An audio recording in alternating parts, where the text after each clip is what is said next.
Welcome to me, where suspenseful, thrilling, and mysterious stories will draw you into a world where the lines between reality and fantasy seem to blur. When the night falls, when all the sounds gradually quiet down, leaving only your own heartbeat and breathing, that's when these stories begin.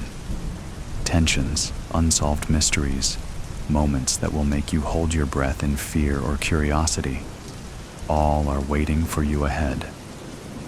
Find a comfortable seat, dim the lights, and let this sound guide you on a journey that is not for the faint of heart. I want each of you to leave a comment sharing where you are in the world. And if you are enjoying the episodes, don't forget to give a like and subscribe to the channel now. Relax. Are you ready?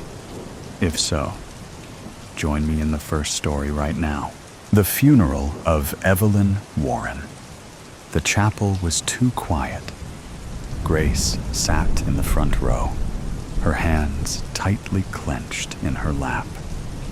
She couldn't stop staring at the closed casket, the weight of it pressing down on her chest. Her mother, Evelyn Warren, was supposed to be in there. Gone. The whole world seemed to have shifted under her feet. But Grace couldn't fully accept it. Not when the last time she saw her mom, she was barely clinging to life in that hospital room. The pastor spoke about Evelyn's life, about her kindness, her strength, her love for her family. Grace barely heard him. Her mind kept drifting back to the hospital, the soft beeping of the machines, the moments of whispered conversation between her and the nurses. "She's not going to make it," they'd said, and everyone had gathered around, waiting for the inevitable. But how had they gotten it so wrong? How was she really gone? A door creaked open, faint, but loud enough to break the silence. Grace's eyes snapped up instinctively. The air in the room seemed to change, thickening with something she couldn't place. At first, it was just the soft sound of the door. But then she noticed people in the back of the chapel, turning their heads. It wasn't just the noise. There was something in the way the air shifted, something tense. Something didn't feel right. At first, Grace didn't see anyone. She just heard the door. But then, she caught a glimpse of a figure stepping through, standing still in the doorway. A woman.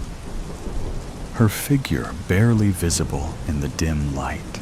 Grace's stomach dropped. The figure was too still, too stiff. She couldn't see her face, just the outline of someone standing there, looking almost out of place. But then, the figure stepped forward. It was a woman, wearing a simple dress, her hair falling loosely, almost wild, around her face. Grace's heart skipped a beat. There was something about the way the woman moved, about the way she stood there, her presence pulling every eye in the room toward her. Something in Grace's gut twisted. She knew that woman. She knew her all too well. Her breath caught in her throat. Grace stood up slowly, her legs shaking. The woman wasn't talking, wasn't even moving, just standing there. But it didn't matter. Grace's eyes were locked onto her. A strange panic flooding her chest. It was like something inside her was telling her this wasn't a mistake. "Mom," Grace whispered, the words barely leaving her mouth. But the woman didn't answer. She stood still, her eyes scanning the room. There was something about her, about the way she looked, like she was lost or confused. Grace couldn't breathe. Every instinct screamed that it wasn't possible. She was just imagining things. But the figure, that woman, had to be her mom. Her voice trembled as she repeated the word. "Mom?" The woman blinked. Once, twice. She took a step forward, her gaze still unfocused. Grace took a hesitant step toward her, and then, slowly, the figure's eyes found Grace. They locked, and for a brief moment, the room fell completely silent. The woman's lips parted, but the words were slow, unsure. I'm not dead." The room seemed to hold its breath. Grace's mind was spinning. Her body was still frozen, a wave of confusion and disbelief washing over her. She wanted to ask a million questions, but no words came. The woman, Evelyn, took another step forward, her face pale, her expression distant, as if she were struggling to remember why she was here.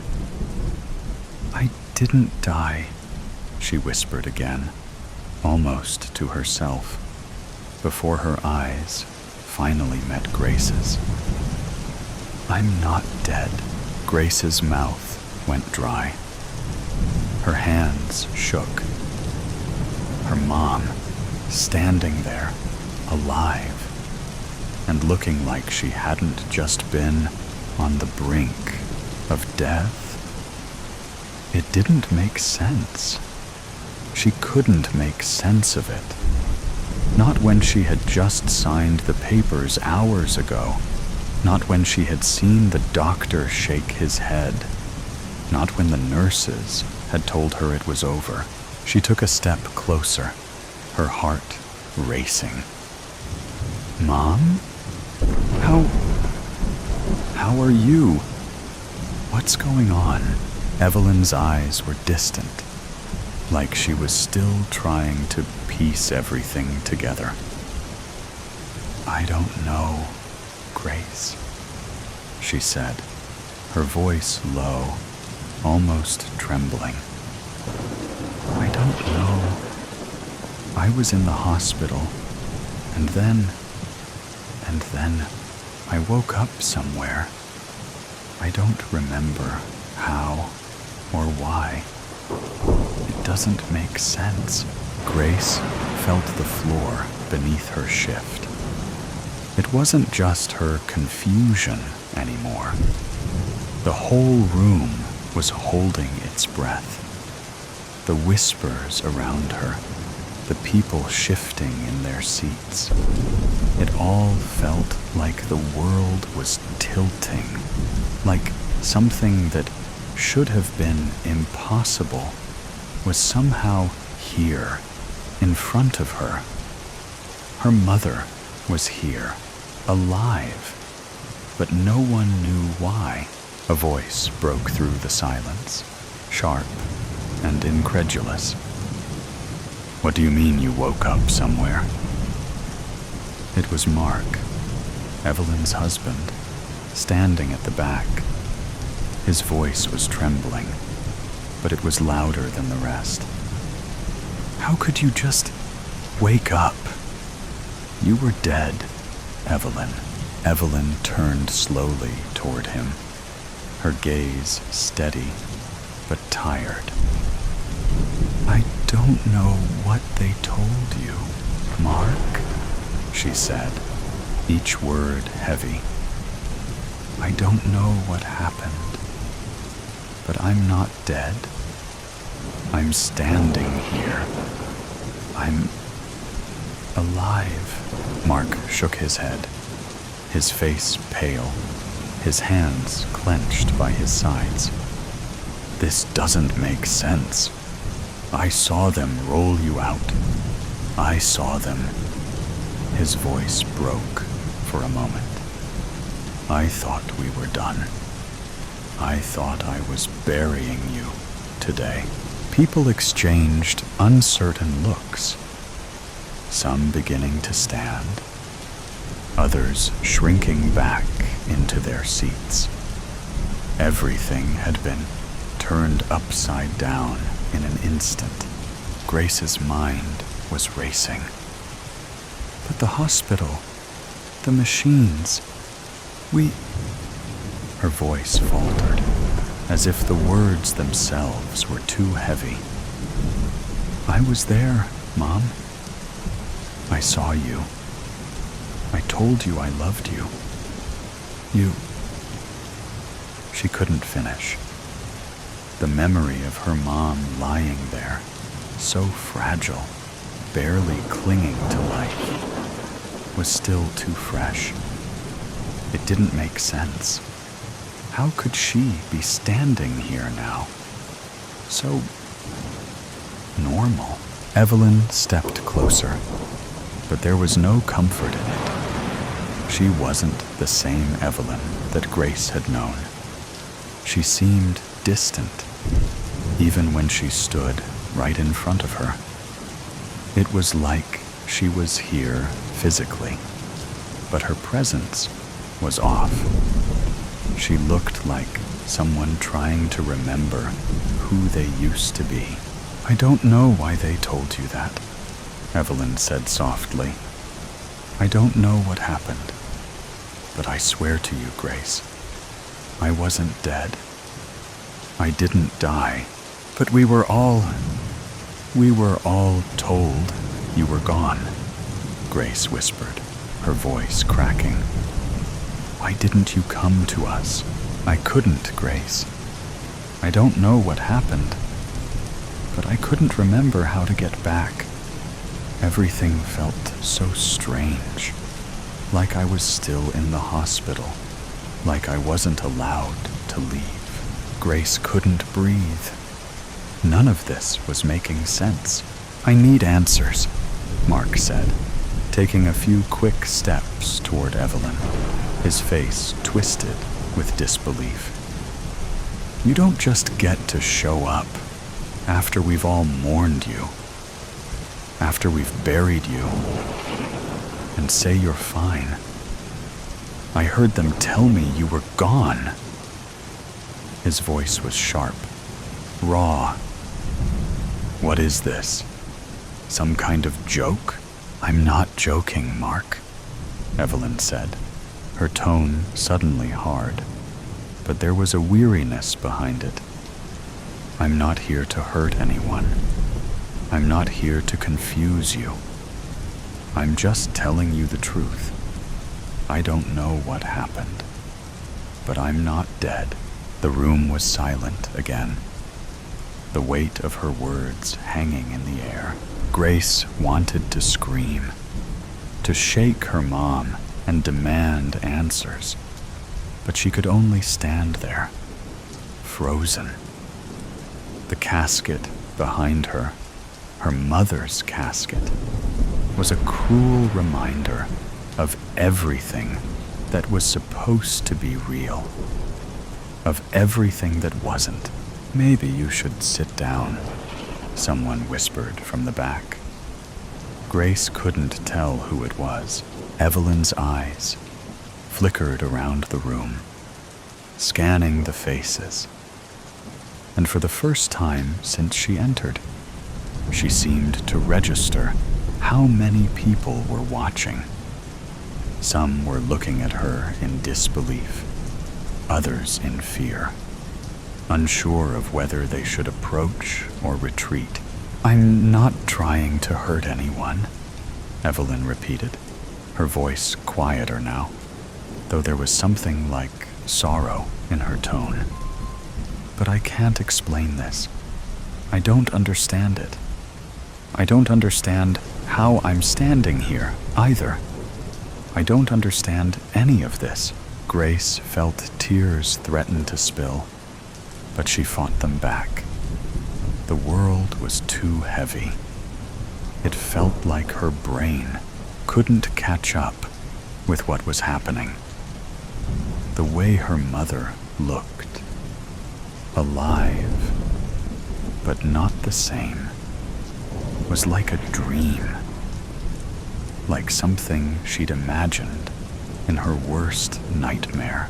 And yet, here she was, in front of them, breathing, standing, alive. "I'm sorry," Evelyn said, her voice barely audible. "I'm sorry I wasn't there. I don't know what happened.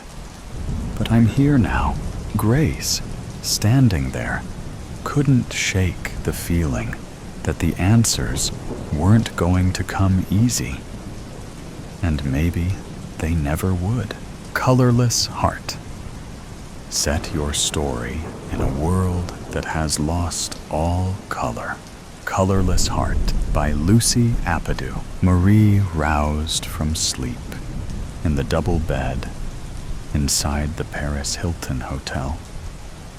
She sank into the comfort of the silky sheets and the fresh fabric smell. A smile splashed across her face, unable to open her eyes just yet. Freedom at last. Just her. No one else. No jumping on eggshells. Not being caught off guard. No secrets. No lies. Just Marie. No other soul in this room. Away from him. But it wasn't only about liberation. It was about protection. Keeping her loved ones safe. She had to keep them alive. And this was the only way. Freedom for herself, but separation from her loved ones. But that one person foremost in her brain. Salvatore. Marie had recently attended a gun range and learned how to fire a gun, just in case. She never knew when she might need to use it. It was about protection. The alarm on her mobile phone jerked her fully awake. A yawn filtered through as she slowly opened her eyes and spotted her phone on the dull black bedside table that had been brown yesterday. The white cushions that had been hues of purple. The black curtains that had been taupe. The ash black carpet beneath the bed that had been gray. And the black sky through a gap in the window curtain that had been blue. No more blue skies. No more shades other than black and white. The world had lost its color. Marie's breath quickened as her heart palpitated. She rose from bed and rubbed her eyes hard. It had to be her eyes. Had she suddenly become colorblind? Where were all the bright, vibrant colors when it was what she needed? She shut, then opened her eyes, but nothing changed. Her world was drab, colorless, soulless. Her shoulders slumped over, her head bowed. A slow chill ran up and down her spine. Curiosity peaked. Her skin reddened and turned hot. She had no choice but to be here in this colorless world. What had happened overnight to turn her entire world into a shroud of darkness with only black and white in its midst? Then Marie wandered outside the hotel, lost in a world where she knew no one. She had left Melbourne to make a fresh start in Paris so nobody would find her. So he couldn't find her. She couldn't believe having woken up in a fog with shades of gray and black blocking her view of natural color, light, and even shades of gray. A bench with a view of the River Seine looked inviting as she made her way over, put her bag down, and stared at the calm ripples with a view of the majestic Eiffel Tower, sailing boats anchored in the water, bunched up trees, and riders swinging their arms inside canoes. The wind scraped her face in the winter. Nothing but black and white. Marie flashed back to her former life, back home, where she worked as an interior designer, married to a man she didn't love, and friends who would most likely understand her escape. Yesterday, her world was dark, but today, after she awoke, it became darker, grittier, and scarier. Did this lack of color mean something? Could she no longer design with color to refresh old homes or design new ones if she wanted to start over in France? She had not wrung anyone except her best friend, Helena, about her sudden escape for their own protection. With a call from a burner phone, she announced her safe arrival. "Do you have color? Or has the world changed?" Helena replied. "What are you talking about? The things in the world. They're in black and white, Helena. I woke up this morning and nothing was in color. No blues, browns, pinks, purples, yellows, or any color. All gone. Is Melbourne the same? Don't be silly, Marie. We still have color. Have you become colorblind? Had your eyes checked? You couldn't have become colorblind in an instant. Go get them tested. Oh, and please stay safe. I don't know when I'll call you next. You know how he is. He could be tracking this conversation, even if it's on a burner phone. I love you, Marie, and I'm glad you're safe now. One day, we'll be together again." Marie fought back tears after ending the call. She would miss her loved ones, but she still didn't get what was going on. Was she the crazy one, or did only Paris lose its color? With a sigh, Marie rose and made her way back to the hotel, knowing she'd have to find herself permanent residence. As she crossed the wide road, a towering man brushed her shoulder. "Oh, sorry." He locked eyes with her and walked ahead of her on the other side of the road. His broad shoulders and black eyes made her shudder, stopping in his tracks. "I have a message to give you." She angled her head. "Who are you?" "Here, take this," he said. She retrieved the note. He watched her. Who the hell was this guy? And why was he making her nervous? "Who are you?" "I'm just the messenger, lady. Read the note." "Who sent you?" He inched his way closer. "Benny did. Now read the note. No, not again. He found her. Would this bastard ever leave her alone?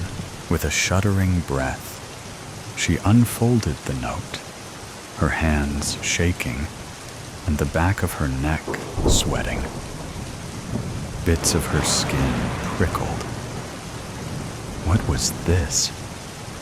She had to be dreaming as she read the note, her vision blurred as if the words weren't real. The threat wasn't real. Meet me in front of the Louvre tomorrow morning, 9:00 a.m. sharp, or someone you love dies. The same old threats again. How did he find me?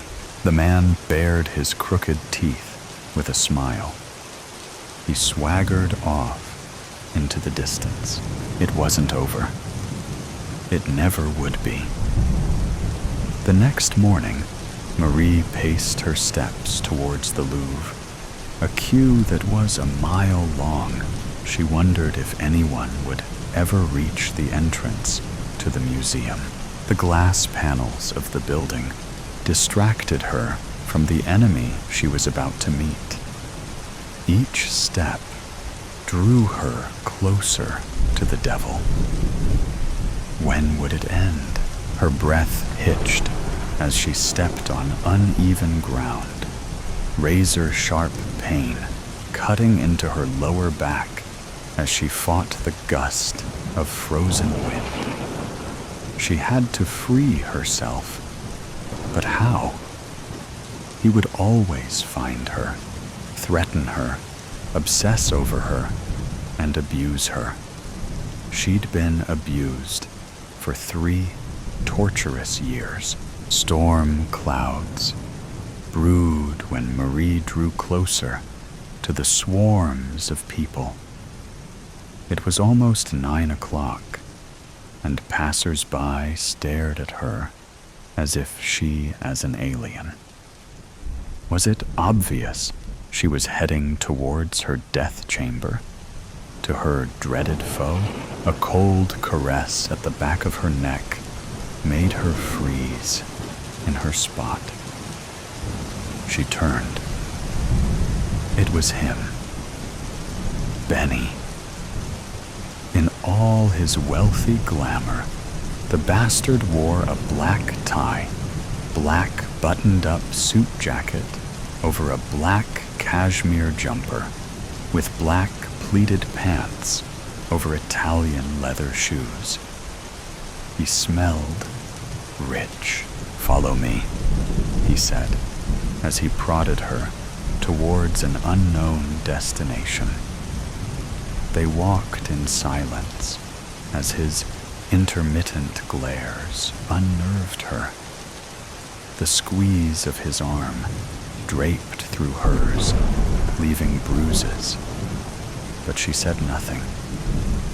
His pinch at the back of her neck made her flinch, but she said nothing. The push and pull of her hair strands made her want to cry out, but she didn't. Hidden pain to display her fake strength.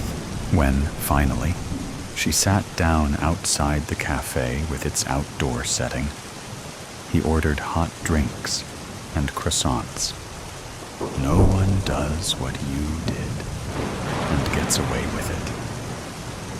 She swallowed, her lip trembling, as she stared past him. "Please don't hurt him," he chuckled and threw his head back, his stained white teeth prominent.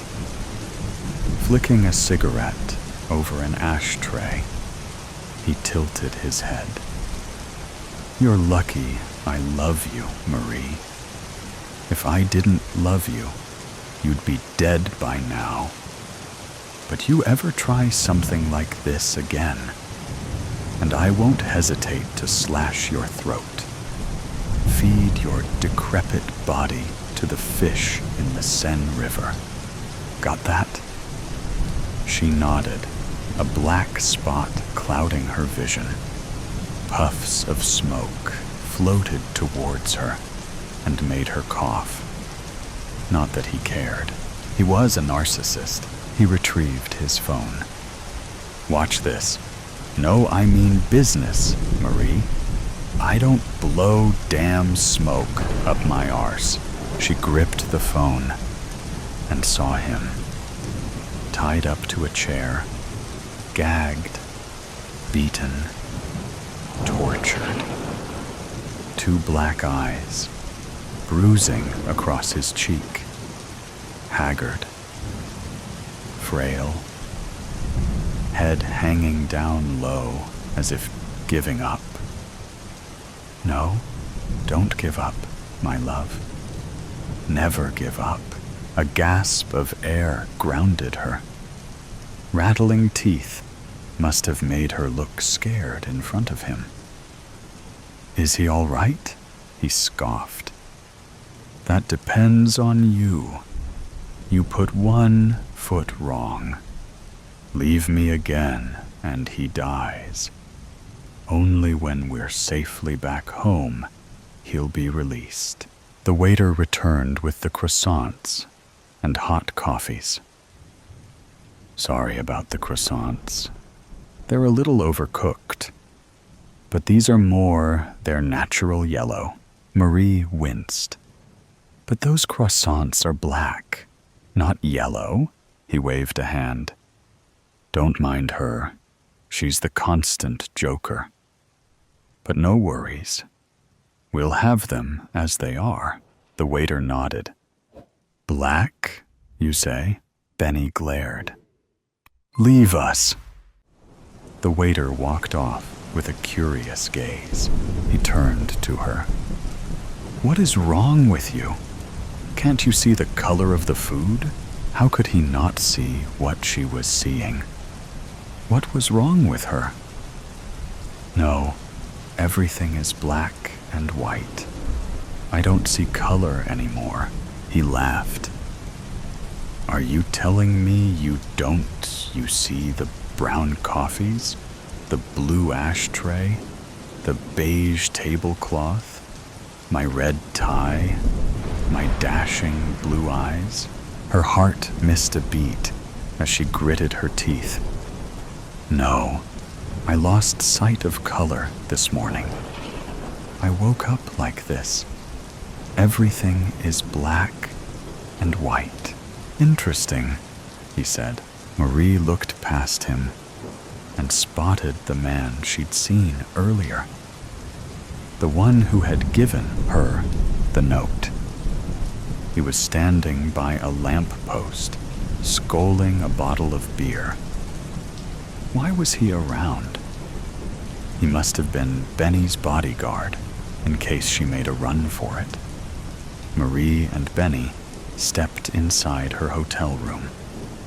He pushed her towards the wardrobe. Start packing. Our flight leaves in a few hours. Okay then. She pushed aside her floating tears and steeled herself by pulling out her suitcase from underneath the bed, unzipping it.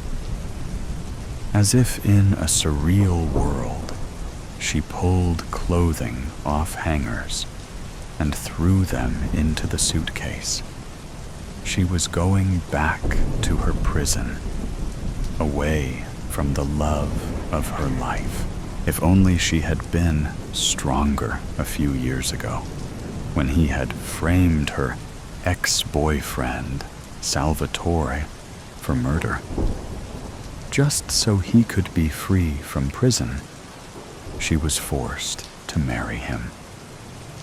Marriage to Benny in exchange for Salvatore's freedom. She had never explained why she'd broken up with him. Had to convince Salvatore she no longer loved him.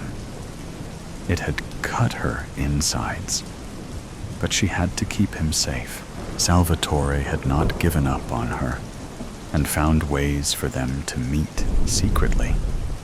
But Benny always found out about their secret rendezvous. He had put plans in place, made the worst things happen. Benny involved in Salvatore crashing his car, ruining his reputation in business, injuring his friend with a beating by his henchmen, and almost killing him at least twice. Now Salvatore was threatened with death. What more could the creep do? "I'm having a shower," he said. She sat on the bed. How could she go back with him? But she had no choice when Salvatore would die if she didn't. Benny's phone lay on the bedside table. Curious, she picked it up and found his recording. Salvatore was still tied to the chair, still tortured and broken. But wait, something was weird about this video. The actions were the same. His movements repeated in a cycle as if it was on a loop. This wasn't her true love life. This was a fake video. It had to be. Could Salvatore have arranged this? Outsmarted Benny again, she smiled to herself. Now she had a chance to do something. Fight him. Hurt him. But no, she wasn't a violent person and had morals. Nothing like Benny. Nothing. What could she do? Run away again? But Benny might pursue Salvatore and never stop. He would never stop finding her until his own death. She knew that. So what could she do? She could never reason with a crazy person. A knock on the door made her jolt in her spot. It could be anyone. Her heart racing, she slowly opened the door and flinched when the man from earlier pushed past her. "Where's Benny? What are you doing here?" the man whispered in her ear. "Listen, Salvatore will set you free. Get out of here." She swallowed, her vision blurring. What? The back of her neck sweated as one ear listened in on Benny in the shower. "No time to talk. Leave. Now. We'll take care of this." She was right. It was a fake recording. He'd escaped. Where is he? The man swung the gun in his hand, scanning past her. "He's closer than you think. Go now." Her heart soared, and a spot of color flashed in her vision, but only fleetingly. It turned black and white again. What in hell is going on here? Benny grasped something from his back pocket. "Why are you here?" The man shrugged until reaching his side pocket and shooting towards Benny, who shifted to the side, the bullet grazing his cheek. But Benny pulled out his own gun and took aim. The gun hit the man square in the chest. He fell back against the door with a thud. Marie quaked. It was over. No love, no freedom. You will never leave me. Never, Marie. Get that. Nobody will ever take you away from me. Grab your things. Hurry up. He shifted the strange man's body to the bathroom, blood pouring out of him like a tap. When he returned, Benny shoved her aside and flung the remainder of her clothes into the suitcase. "Now zip it up, and let's leave pronto." He sat on the sofa and scrolled through his phone. A call to one of his stupid thugs.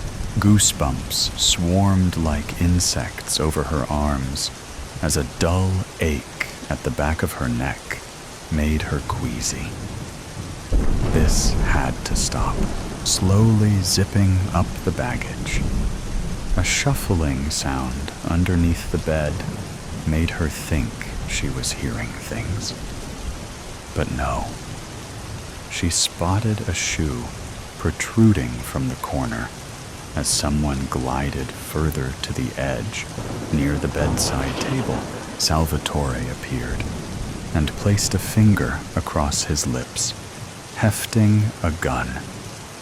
She moved towards Benny, pulled the suitcase off the bed, and retrieved her bag. "I'm ready." Salvatore flung himself in the open and approached Benny with an aim of his gun. "Put your hands up. Now." Benny flinched. "You have a death wish, don't you? You might have got away from my men, but you'll never win this war. I will fight you to the death, Benny. I don't care if I die so long as Marie goes free. Free from your dungeon. Free from your psychopathic world. You loser." He faced Marie. "Go now. I'll take care of this." She shook her head. "We fight with our hands. Fight to the death," Benny scoffed. "Fine with me." He shoved his pistol inside his back pocket and took a fighting stance while Salvatore did the same. "No, please, Salvatore. Just go. I can't be with you. Benny's my husband. I'm going back to Melbourne with him. Please leave."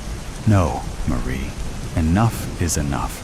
Benny threw the first punch, then another and another until he went down. He gouged one of Salvatore's eyes and flung his head hard against the carpet. Marie moved. "No, Benny, stop. I'll come with you. Please, stop."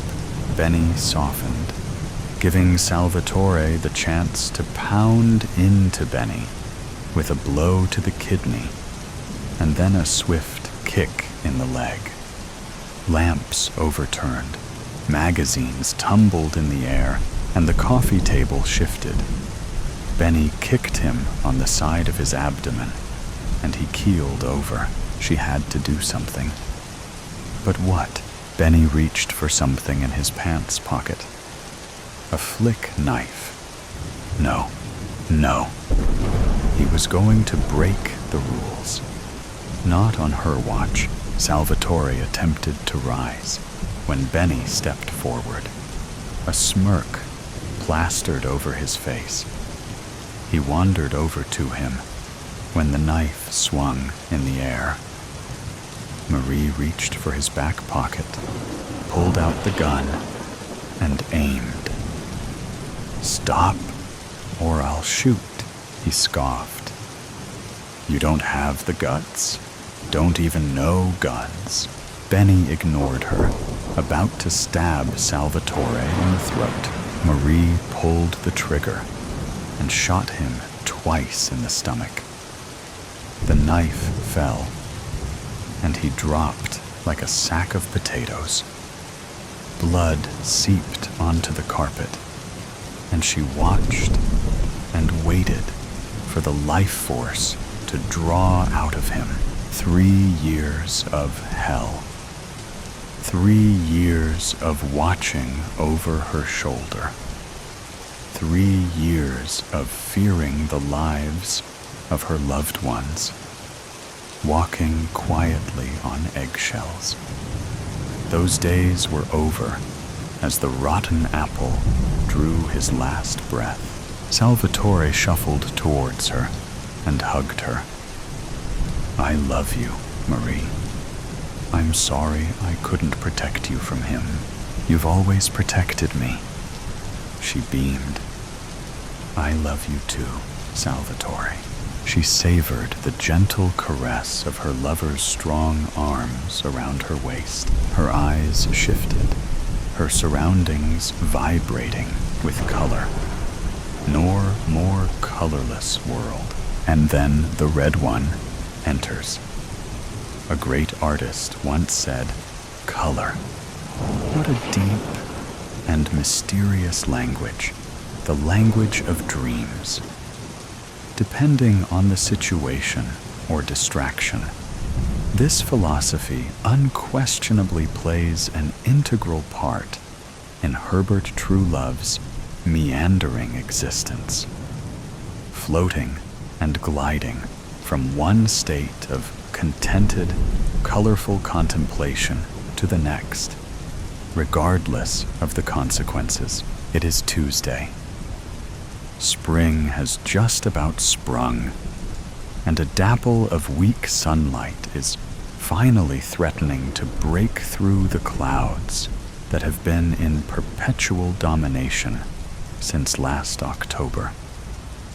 At least it seems that way to Herb, who, as we speak, is in a daydream of sorts, caught between the grim reality of his humdrum day job and the fantastical scenes that his mind is playing out to him.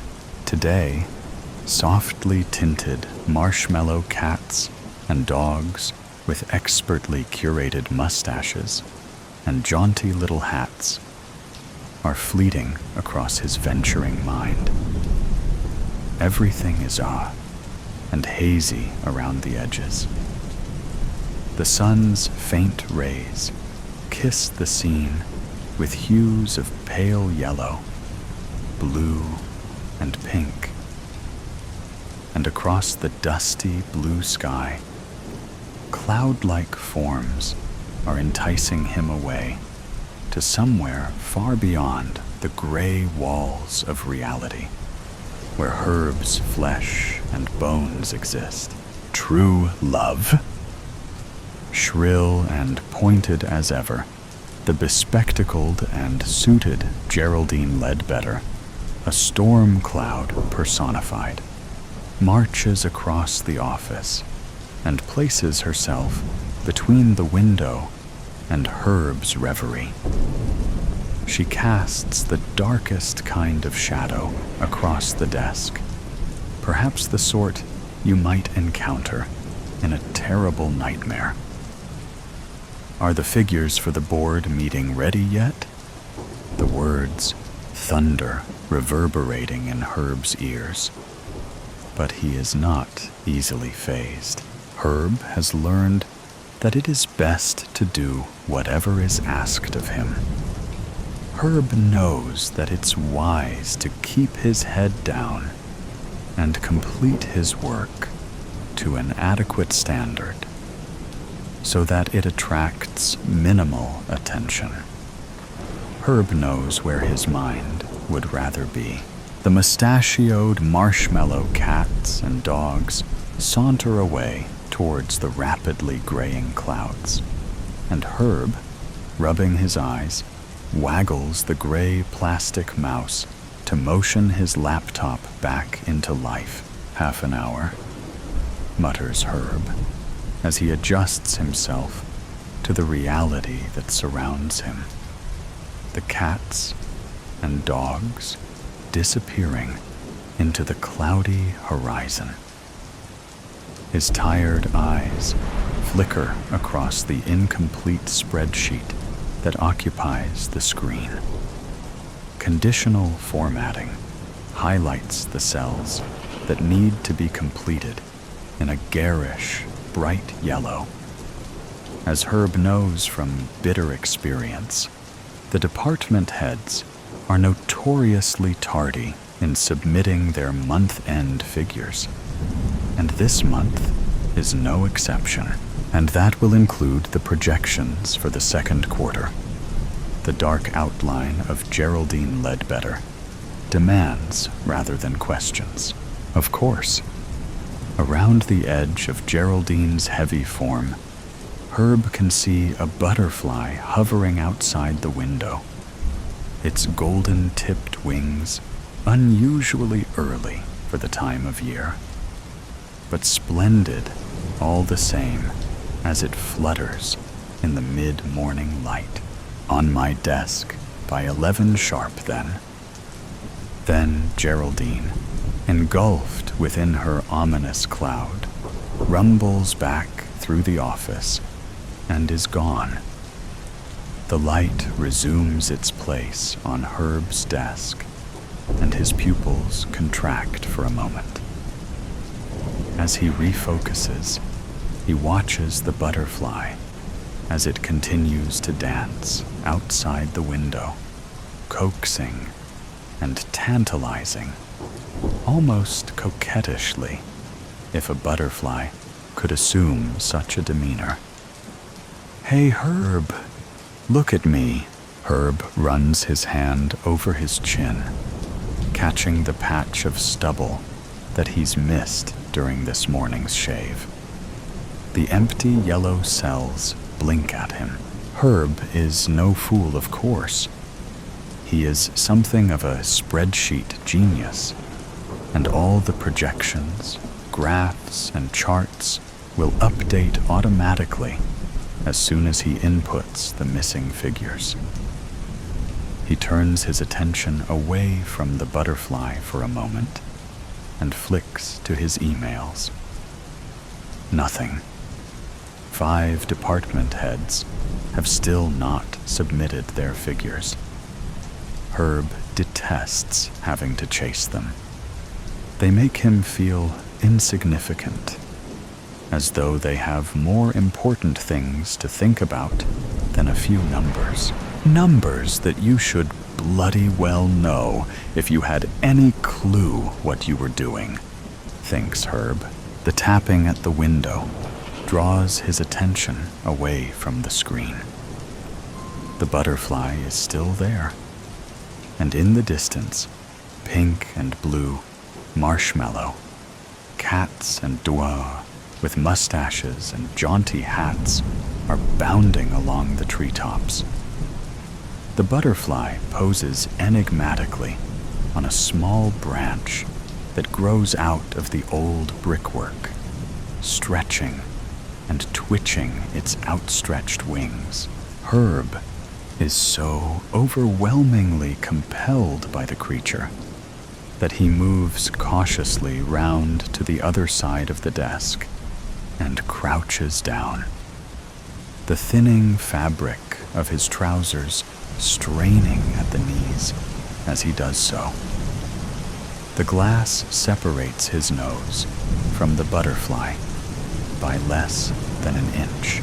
Over the hills and the meadows, golden yellow with rapeseed and sunflowers, far too early for the time of year, but glorious all the same.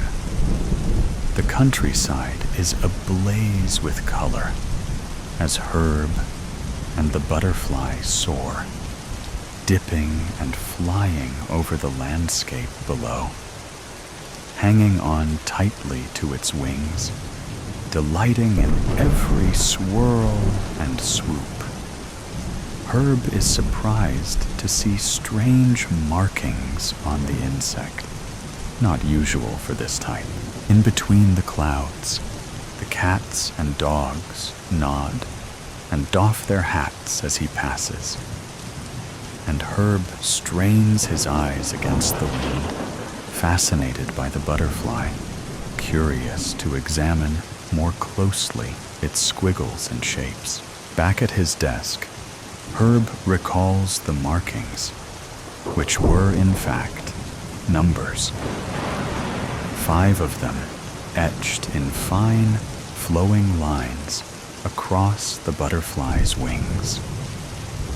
He opens the spreadsheet and, compelled by something he knows not, he enters the numbers into the bright yellow cells, which immediately reformat to corporate gray.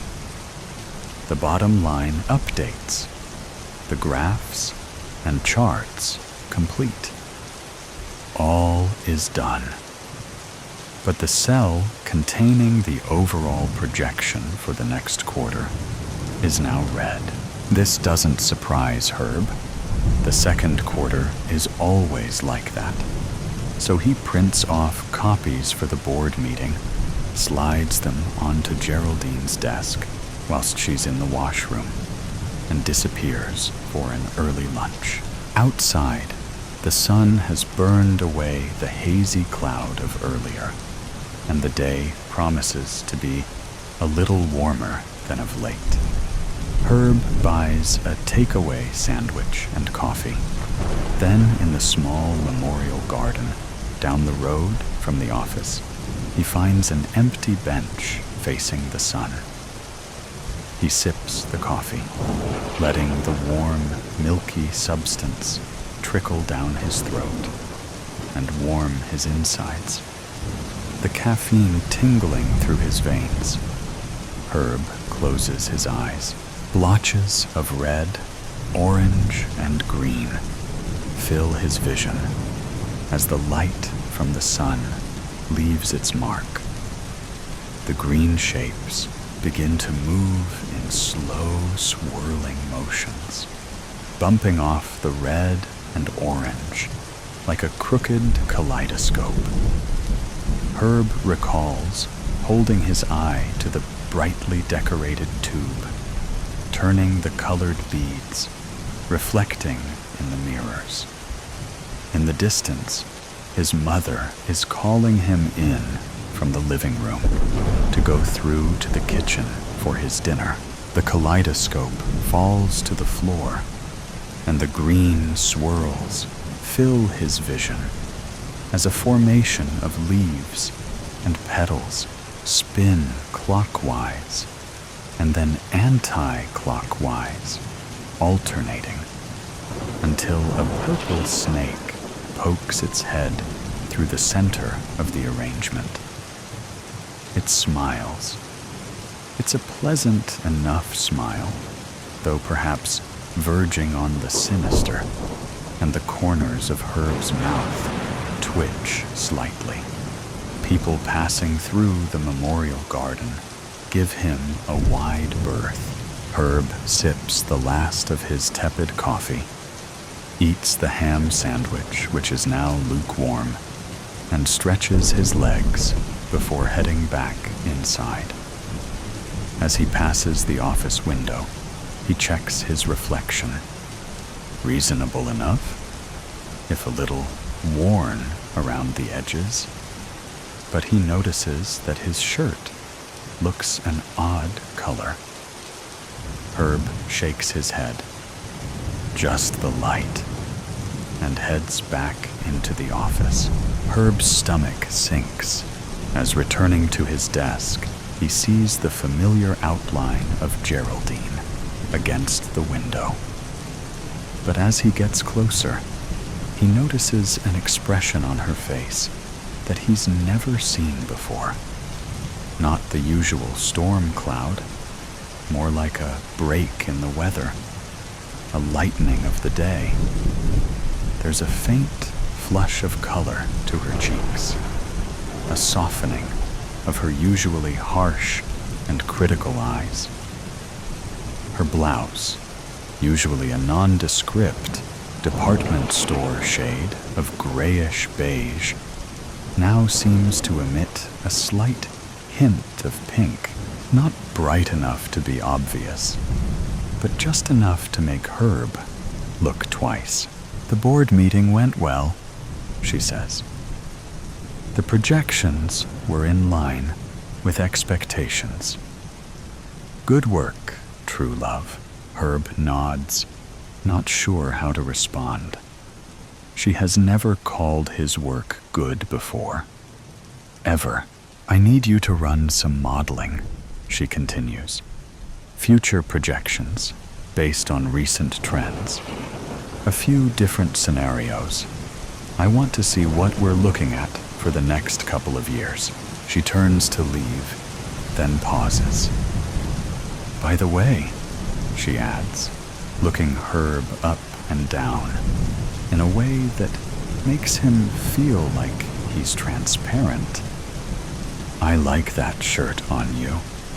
You had a dark blue one on before, didn't you?" Herb looks down. His shirt seems pale and washed out, and he's not entirely sure what color it had been earlier, his morning routine being somewhat chaotic. The first shirt out of the wardrobe usually suffices. Herb sits at his desk. For a moment, he glances towards the window as temptation draws him to contemplate for just a little while. But Geraldine's demeanor has startled him, setting him off balance. For the first time since starting with the firm, he feels compelled to produce what she wants as accurately and as promptly as he can.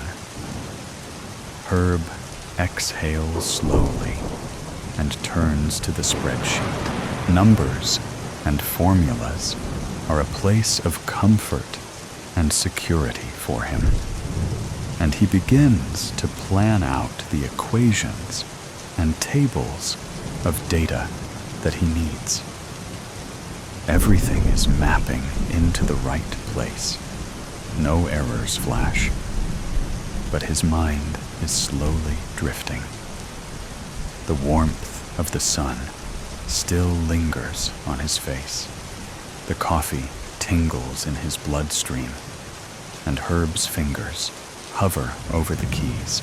The marshmallow cats and dogs have returned, their sugary bodies bound across a soft, undulating pastel landscape, their hats perched askew at gravity-defying angles.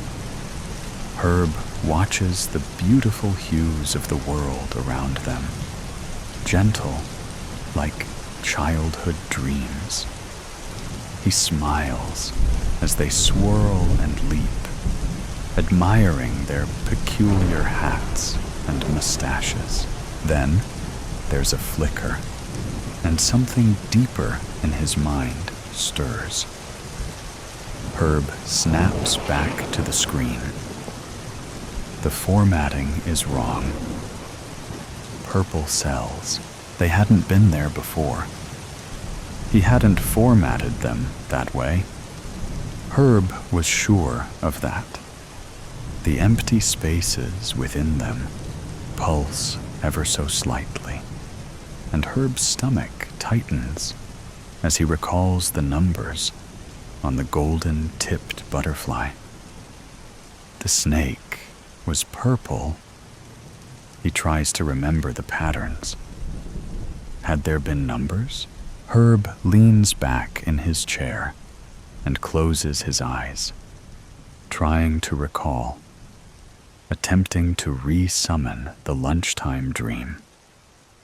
The marshmallow creatures appear again, bounding across rolling, gentle pistachio fields, warm, comforting, inviting. But that's not what he needs right now. The snake had been different. It had coiled through a spiral of violet and deep shades of green, its smile knowing, its movements slow and deliberate.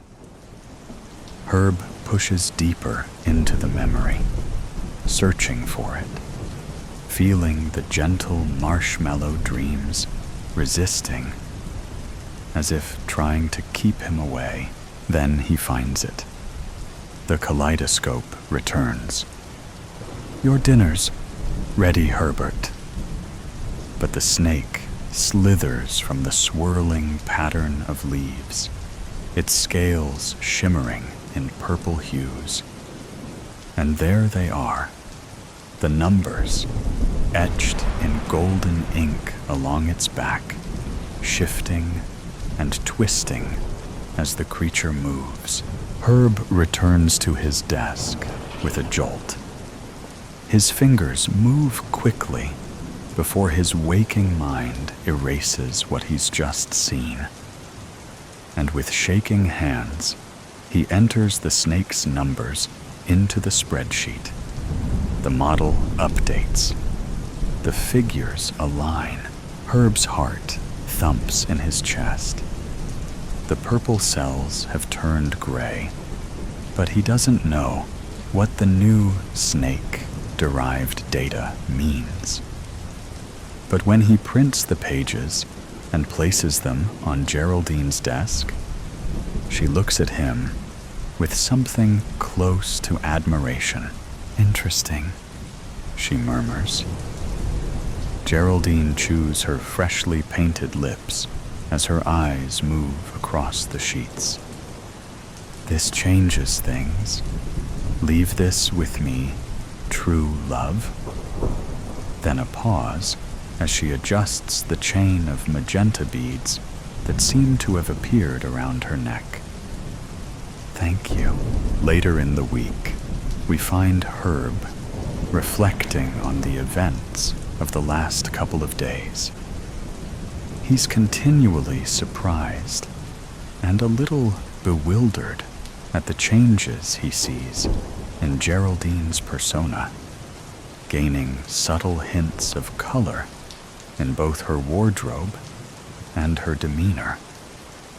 With every financial forecast or model that she requests, amidst wild daytime dreams and flickering spreadsheets, Herb delivers the goods. He knows he's making a good impression, but his daytime reveries are changing, showing him things he's never seen before, and he isn't sure how he feels about that. The faded and worn knees of his trousers have thinned further, now nearly transparent, and when he catches his reflection in the washroom mirror, the patchy stubble on his chin seems to be developing a rather gray tinge. Herb's comforting daydreams, full of soft and gentle color, seem to come less readily, and the pink and blue creatures keep on vanishing over the darkened horizon.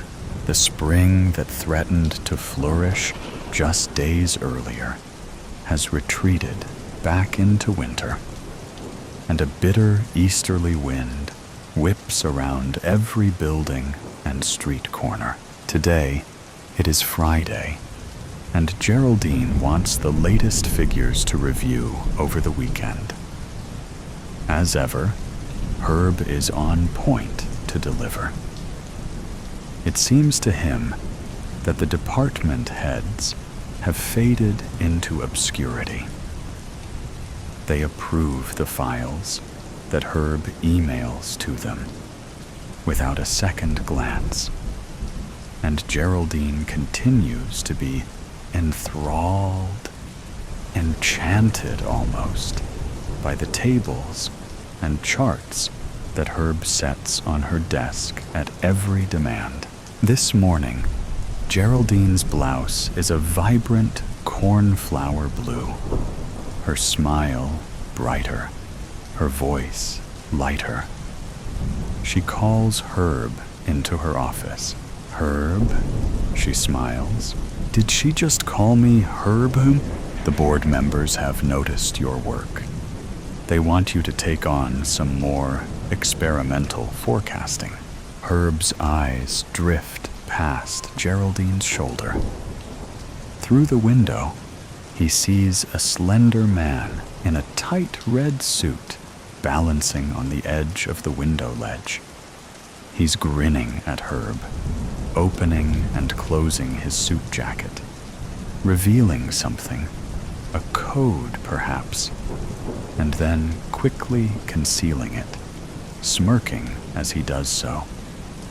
Behind, in the distance, the soothing colors of pastel fields flicker, as marshmallow cats and dogs try to draw Herb's attention. The scarlet character outside the window watches, waiting. "Herb!" Geraldine's voice punctures Herb's distraction. This could mean a promotion, more pay, more prestige. Think about it over the weekend. Herb rattles his head, bringing himself back into the moment. "I'm sorry, Geraldine. It's been quite a week." He looks down at his hand. It looks paler than before, almost translucent under the harsh office lights. He swallows, his throat dry. "I'll get those figures to you this morning, ready for the weekend." The spreadsheet gapes at Herb. It flickers. Cells that were accurate earlier are now showing ASHA-RF and other disturbing error codes that Herb has never seen before. Other cells are suddenly formatted in red, their borders animated, serpents slithering around each red cell. Herb looks out of the window across the gray sky, where trees bend and sway in the wind, and litter from the street blows up in gusts. The red-suited man peeps impishly around the corner of the window, just enough that Herb sees his menacing grin. Then he steps fully into view. Herb notices the purple snake wrapped around the man's left leg, and on his right shoulder sits a butterfly with golden-tipped wings. Somewhere in the distance, in what feels like another world, a drum within a dream, the blue and pink marshmallow creatures are trying to reach him, their little hats bobbing as they bounce over clouds. But the scarlet presence is looming closer, toying with the buttons on his red jacket, open or closed. It mouths through the glass. The butterfly flaps and the snake slithers, its purple scales gleaming, waiting for Herb to notice the fresh set of numbers along its back. As Herb closes his eyes, he finds himself at an unfamiliar crossroads. One path stretches away in soft, gentle hues. It feels familiar and safe. He can see the marshmallow creatures playing in the distance, their hats bobbing as they bound through a pastel-tinted world of sunlit clouds. They wag their tails, tweak their mustaches, urging him to join them. But they are fading, their edges blurring. In the opposite direction, shadows twist into deeper, richer colors: purple, red, gold.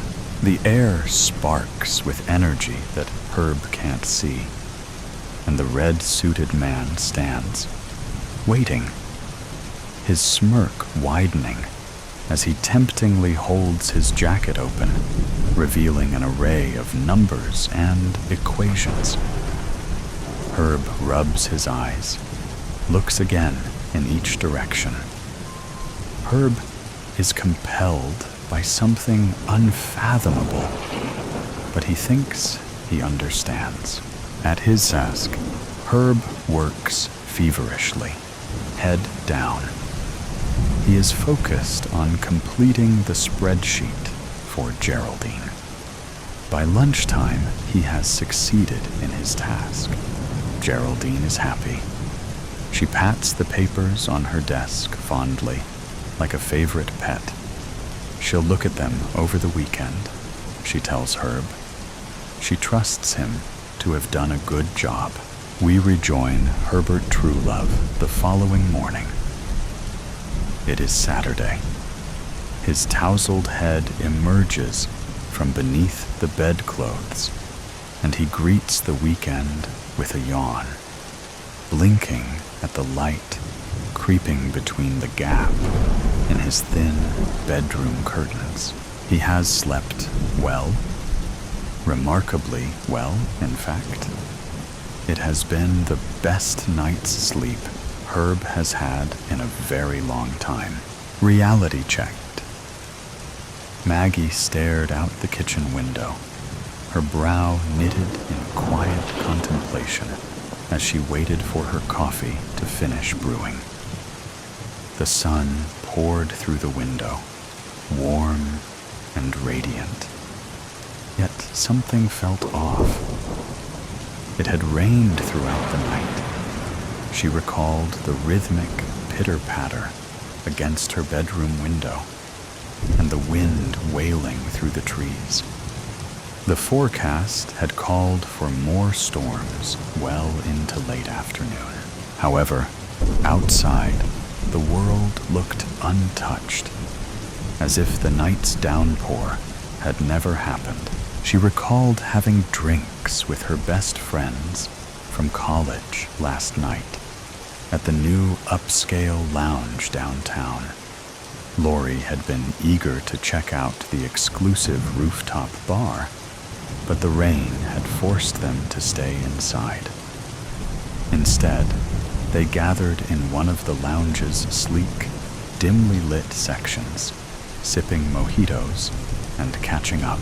Lori had always dreamed of becoming a corporate attorney, and after years of relentless studying and grueling internships, she had finally landed a position at one of Pittsburgh's top law firms earlier this year. It was all she had ever wanted, and from the way she spoke about it, the long hours and high stakes didn't faze her in the slightest. Sammy and Chloe also seemed to have settled comfortably into their dream careers.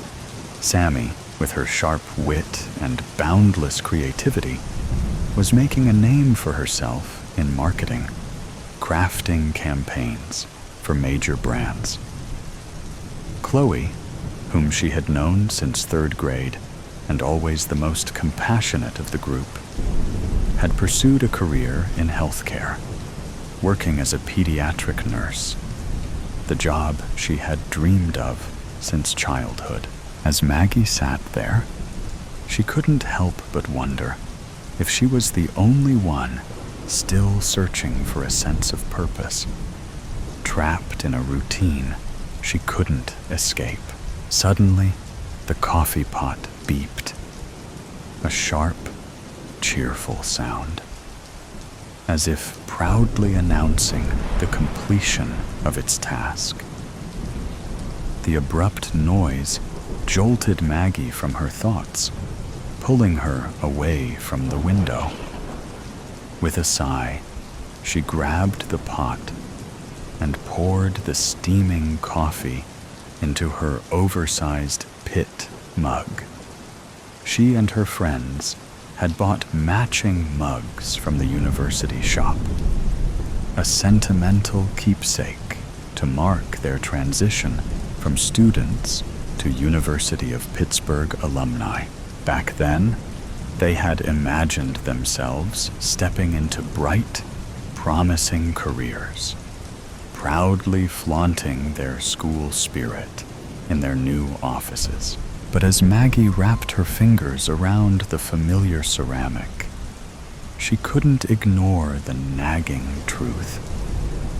Her future hadn't turned out the way she once envisioned. Maggie took a sip of her coffee and immediately winced at the bitterness, the sharp taste jolting her from her distracted thoughts. She'd forgotten to add the creamer. Heading toward the refrigerator, A realization settled over her. It was Sunday, grocery day.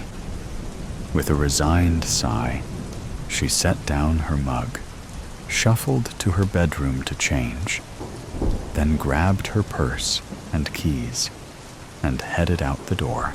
The moment she stepped outside, the air was warm and rich with the scent of sun-soaked earth and blooming wildflowers. No trace of petrichor, no lingering dampness on the pavement. It was as if the storm she so vividly remembered had never happened at all. Maggie swallowed, her throat dry and tight. Something was off. She could feel it in her bones. An uncanny sense that the world had shifted on its axis while she slept. She glanced across the street and noticed her neighbors gathered on their lawns, laughing and chatting as if it were a holiday. Odd, she thought. But what unsettled her most was Mr. Burns. The older man was usually a storm cloud of irritation, no matter the day. He'd spent his life working at the same furniture store his great-great-grandfather had built, forever grumbling about long hours and slow employees. Just yesterday, after another exhausting Saturday shift, his voice had carried across the street, complaining about sluggish junior workers, while his wife, Mrs. Burns, stood by the door, nodding in passive agreement, with an umbrella in hand, as he stomped into the house. But today, he was all smiles, chatting with the Morgans and the Wilsons, laughing as if he didn't have a single care in the world. Just then, Mr. Burns looked over, spotted her, and waved. "Good morning, Maggie." "Good morning, Mr. Burns," Maggie said, her voice tinged with bewilderment. He grinned and called out, "When you get a chance this week, stop by the store. I'll give you a discount on any furniture you want. We just received an investment, and things are really looking up." "Oh, wow, that's wonderful," Maggie replied, trying to mask the confusion on her face. Mr. Burns had never spoken to her before. A grunt or a quick nod was all she ever got. It was always Mrs. Burns who was the social one. Maggie's skin prickled. The hairs on the back of her neck stood on end as she climbed into her car, gripping the steering wheel so tightly her knuckles turned pale. Something definitely isn't right, she thought. First, the weather seemed odd, and now her neighbor was acting like an entirely different person. Maybe it's just me. Maybe I didn't sleep well, and the mojitos from last night aren't sitting well with me. But no matter how she tried to rationalize it, every instinct screamed that something was undeniably wrong. The drive to the grocery store was oddly surreal. Streets that normally peppered with Sunday morning traffic were unsettlingly quiet. The few cars she passed moved at an unhurried pace, their drivers smiling and waving as if caught up in some unspoken festivity. Pedestrians strolled along the sidewalks with a light-hearted spring in their step, while dogs pranced happily alongside their humans, tails wagging as if the entire world was enveloped in an unfamiliar sense of joy. As she pulled into the parking lot of Greenfields Market, her unease deepened. The vast stretch of asphalt, usually packed with cars on a Sunday morning, was nearly empty. Only a handful of vehicles sat scattered across the grocery store lot, gleaming under the strangely intense sunlight like polished gems. She cautiously eased into a parking space near the entrance and cut the engine. For a moment, she just sat there, fingers still resting on the steering wheel as she scanned her surroundings, trying to steady her thoughts. "What is going on?" she whispered to herself. Finally, after calming herself, she grabbed her purse and stepped out of the car. The door closed shut behind her, the sound echoing across the parking lot, unnervingly loud against the surrounding stillness. As she approached the store, the automatic doors slid open with an almost too cheerful whoosh, releasing a wave of cool, conditioned air. The familiar fluorescent glow spilled onto the pavement, blinding her momentarily, forcing her to blink rapidly to adjust her eyes. Her gaze landed on the store employees gathered at the entrance, their faces lit with excitement as they chatted and laughed. They held a large banner that read, "Welcome to Greenfields Market. Happy grand reopening. A new beginning awaits." A grand reopening? This surprised Maggie. She had been at this store just a few days ago, and there had been no sign of renovations, no announcements, no changes, nothing to suggest something like this was happening. She forced a smile at the employees as she walked past, gripping her purse handle tightly. Grabbing a cart, she headed toward the produce section, trying once again to shake off the uneasiness rising in her chest. Maggie quickly grabbed her usual grocery items and a few snacks, hurrying toward the register. Despite the small number of customers, the store hummed with an unusual liveliness.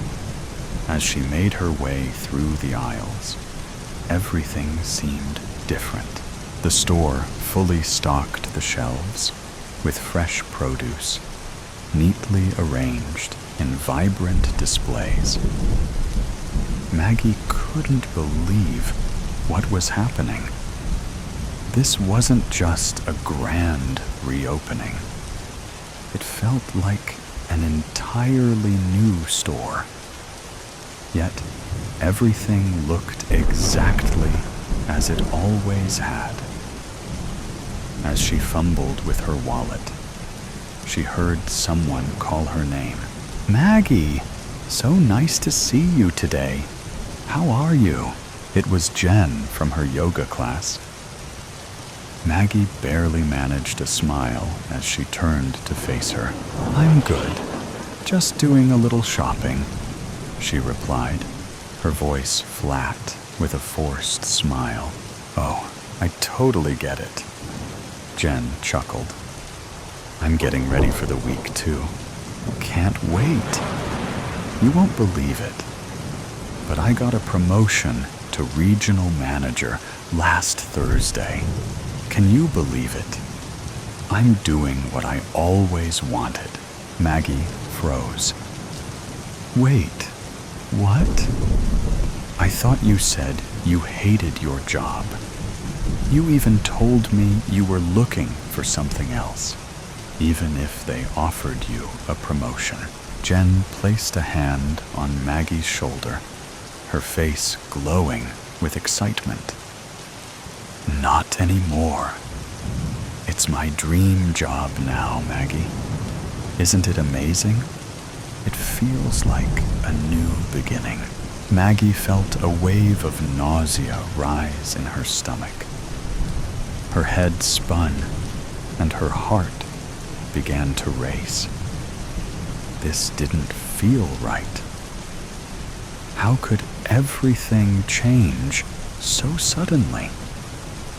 The world felt like it was wrapped in some strange, happy haze. How was everyone so cheerful?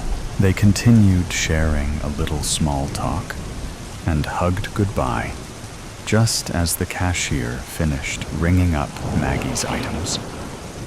But Maggie's mind was miles away.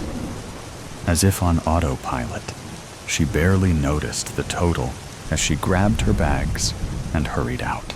Slipping into her car, she leaned back in the seat, feeling disoriented. What was going on? I need caffeine, she muttered, hoping the words would ground her. She headed to the local cafe, desperate for a mocha to shake the eerie feeling that had taken over her, hoping it would wake her up, both literally and figuratively. As Maggie stepped into the cafe, she was taken aback by the atmosphere. It wasn't the usual hectic, impatient crowd, with long lines and customers in a rush. Instead, the cafe was filled with a relaxed energy. People were chatting casually, laughing, and smiling as they sipped their drinks. Then, out of nowhere, one of her co-workers from the hotel, Tim, walked in. His face lit up with a big grin. Their eyes met, and he waved enthusiastically as he made his way toward her, skillfully weaving through customers who were leaving. "Maggie, how are you?" Tim called out, his voice full of excitement. "I'm hanging in there," Maggie replied, still trying to make sense of the strange energy in the air as he joined the line behind her. Tim worked as a bartender at the hotel and was also an aspiring musician, playing local gigs with his band. "Maggie, you won't believe it." Tim's eyes were sparkling as he leaned in closer. "I just signed a huge deal." "What? No way. Congratulations, Tim," Maggie exclaimed, her surprise matching the excitement in his voice. Tim couldn't contain his joy. "Yeah, my band got signed to a record label yesterday. It's my dream, and it's happening." Maggie shouted along with him, her mind still on guard. As Maggie picked up her mocha and exchanged goodbyes with Tim, she slowly made her way to the cafe door, still trying to process what she'd just heard. She was genuinely happy for him, but it felt like everyone's life was suddenly falling perfectly into place. Everyone except hers. She stepped outside into the warm air, the cafe's artificial ambiance fading behind her. As her foot hit the pavement and the fresh air brushed her face, a shiver ran through her, a silent reminder that something was wrong. The streets remained unnervingly serene. Everywhere she looked, people seemed to be exactly where they were meant to be. As she drove home, the familiar scene mirrored the one she had seen on her way to the store. She passed a man sitting on a bench, sketching in a notebook, his face radiating quiet contentment. A woman jogged by, her expression one of pure determination, as if every step brought her closer to her passion. Even the baristas at the cafe earlier seemed to move in perfect harmony, clearly in their element. It was as if the world had shifted into some perfect version of itself, where everyone had found their calling. Maggie's stomach tightened as she pulled into her driveway, the weight of the day settling in. The laughter, the smiles, the overwhelming sense of satisfaction. It all felt surreal and too perfect.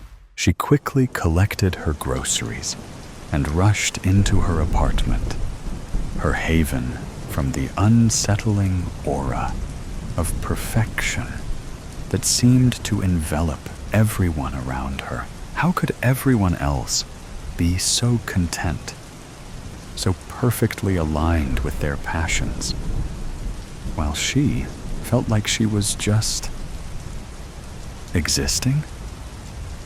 The world outside her window seemed too vibrant, too flawless.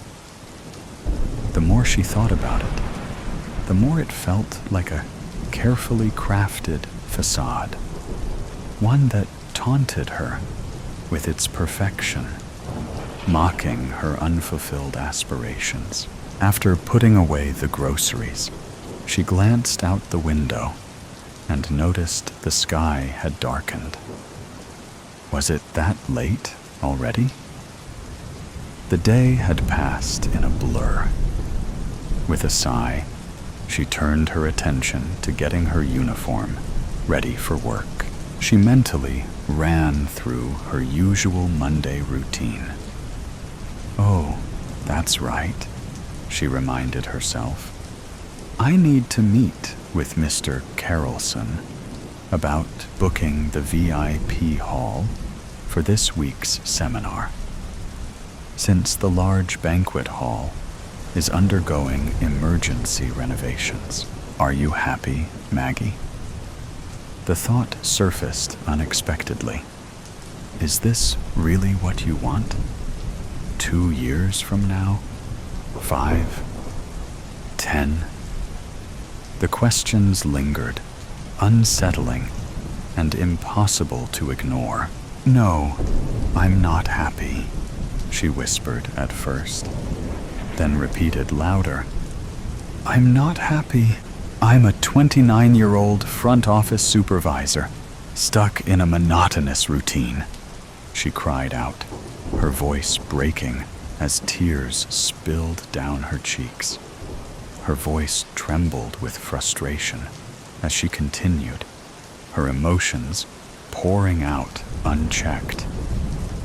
This isn't what I wanted. This isn't the life I dreamed of. She dropped to the floor, fists tightly clenched, tears streaming down her face, her voice breaking with every breath. My dreams, my life, everyone around me is thriving, doing what they love, and I'm just stuck. The realization crushed her. The contrast between her stagnant reality and the world's perfect harmony pressing in like an unbearable weight. Seeing her friends last night had left her feeling small, inadequate. They had all progressed into their ideal careers. And when the conversation had focused on her, She attempted to joke and dismiss it with a nonchalant, "Oh, I just changed direction." But the truth was harder to admit, even to herself. Somewhere along the way, ambition had quietly given way to stability.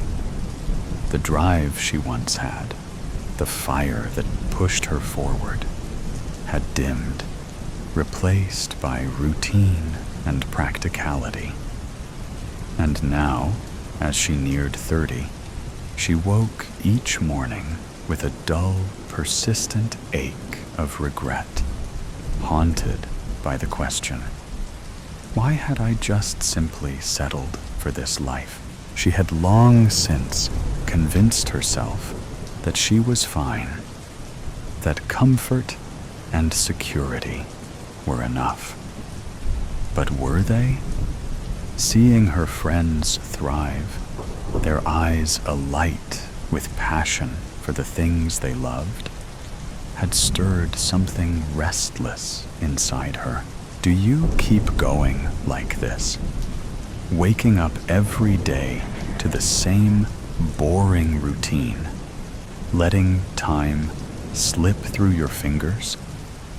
Or do you finally take a stand, make a change, and pursue the life and career you truly want? The thought gave her chills. Change was terrifying, but an unfulfilled life was worse. If she didn't decide now, would she still be here years from now, trapped in the same cycle, suffocating under the weight of what-ifs? She took a deep breath, her heart pounding. The choice was hers. And for the first time in a long time, she was ready to take the steps necessary to make the change. Maggie felt the weight of the day finally lift, the uneasiness that had clung to her dissipating. As she climbed into bed, a sense of determination settled over her. She was ready to embrace change, to carve out a future she truly wanted.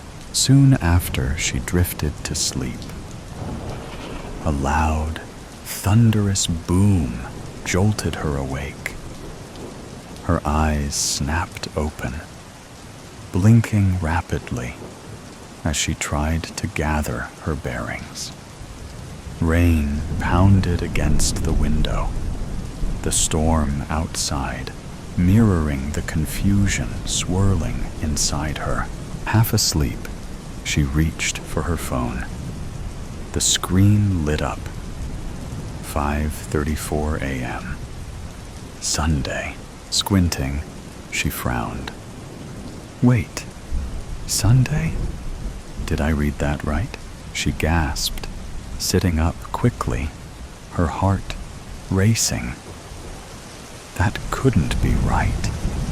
She had just lived through an entire day. She had gone shopping, talked to Jen, seen Tim, struggled with her emotions. How could it possibly be Sunday morning again? Scrambling for answers, she lunged for the TV remote and turned it on. The menu flashed across the screen. Sunday, 5:35 a.m. Her pulse roared in her ears.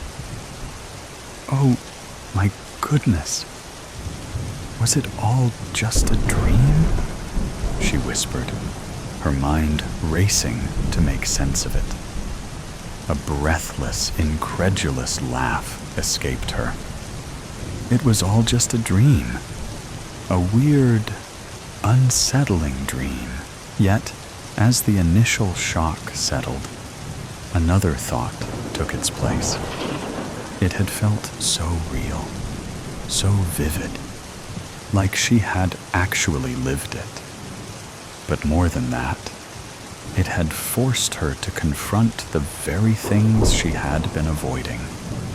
Her doubts, her fears, and her regrets. Seeing her friends had been the catalyst, but the dream had been the wake-up call. Maybe, just maybe, it wasn't merely just a dream. Maybe it was a sign to stop waiting for the world to change for her. There's still time to pursue her dreams and embrace new beginnings. It wouldn't be easy, but it would be exciting. High hopes in the rain. Sitting in a chair in the living room, Dave wonders, I know that I have to do something drastic, or nothing will change in our relationship. But what can that be? I was foolish and selfish. I am aware of that now. How do I undo it? He walks to the window and looks out, as if the act would give him an answer. As he scans the surroundings, he sees that it is raining. It is what his grandfather would have called a doozy of a storm.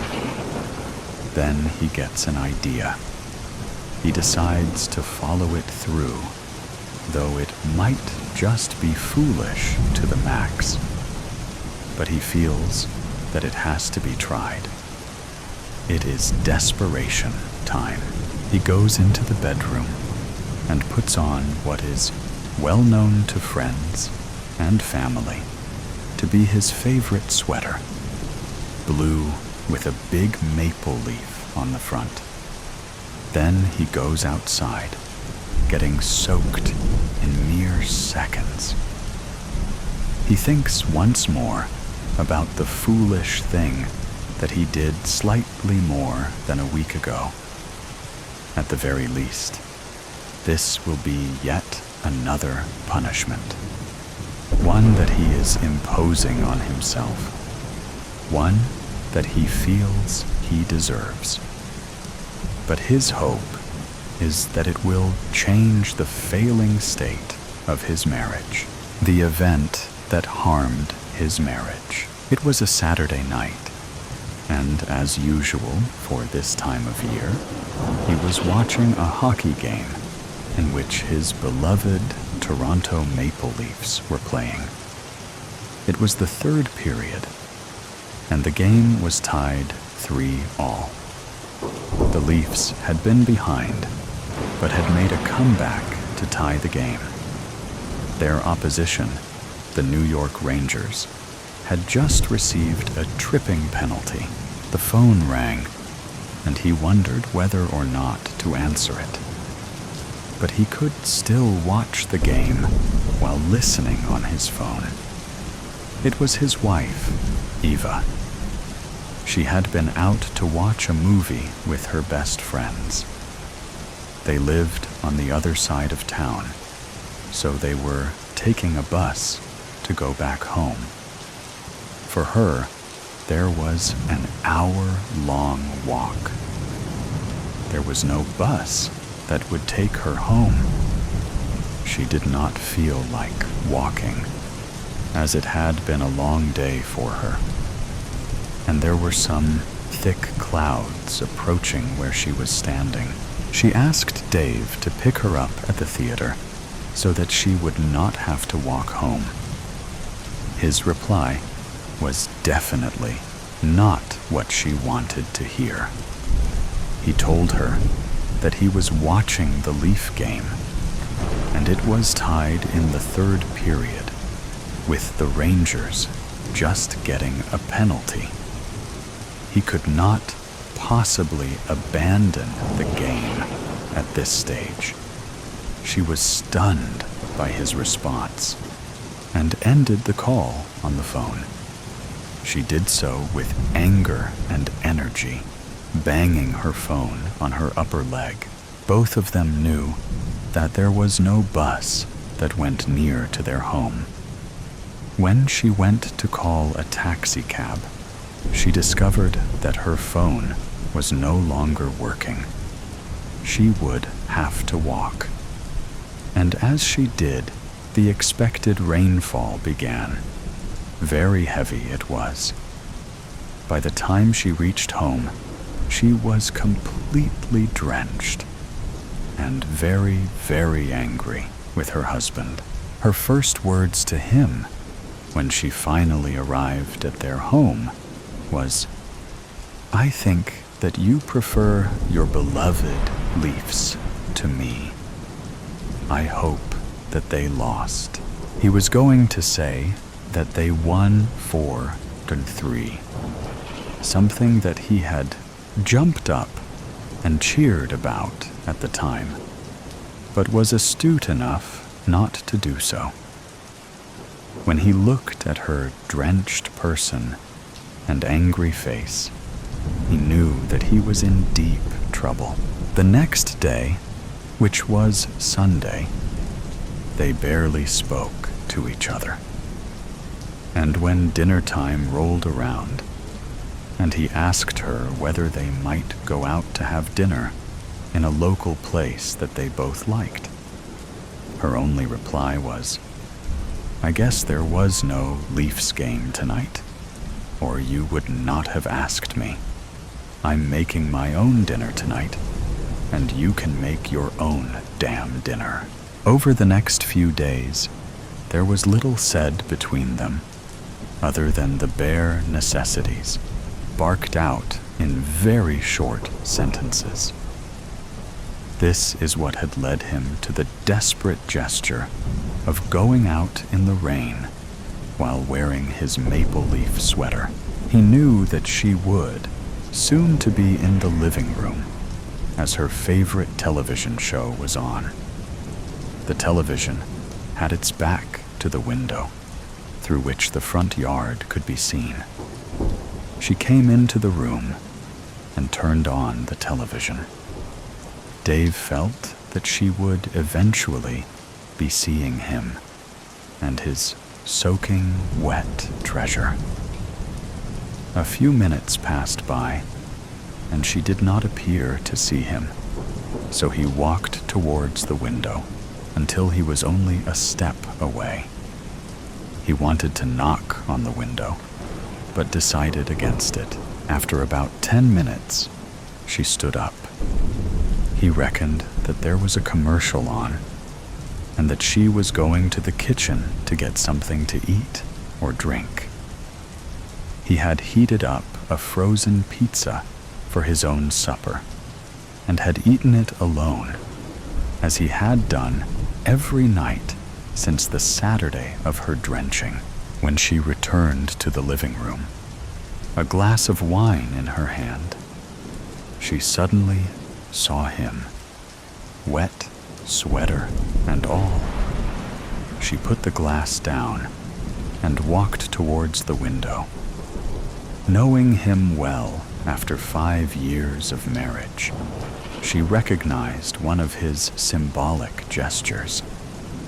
The fact that he had worn his leaf sweater while out in the rain had meaning that she clearly understood. She went quickly to the front door, opened it, and in a friendlier manner than she had used in speaking to him in days, she shouted out to him, "Come in right now, you moron," an affectionate term shared between them. When he came inside, she said to him, "I would hug you, you moron, but I don't want to get wet. Take the sweater off so I can put it in the dryer, and put something dry on." He stripped off the soaking garment and handed it to her. She grabbed it and took it downstairs to the dryer. He stood there, half naked, with a big smile on his face. When she returned to the living room, she returned his smile with a smile of her own. He then said, I was selfish on Saturday. I am so sorry about that. You are way more important to me than a hockey team could ever be. You are in first place. They are a distant second. This was followed by a mutually engaging hug. Lost hope. January 20th, 2025. Entry 1. It all happened so fast. All I could grab was my journal and a few pens.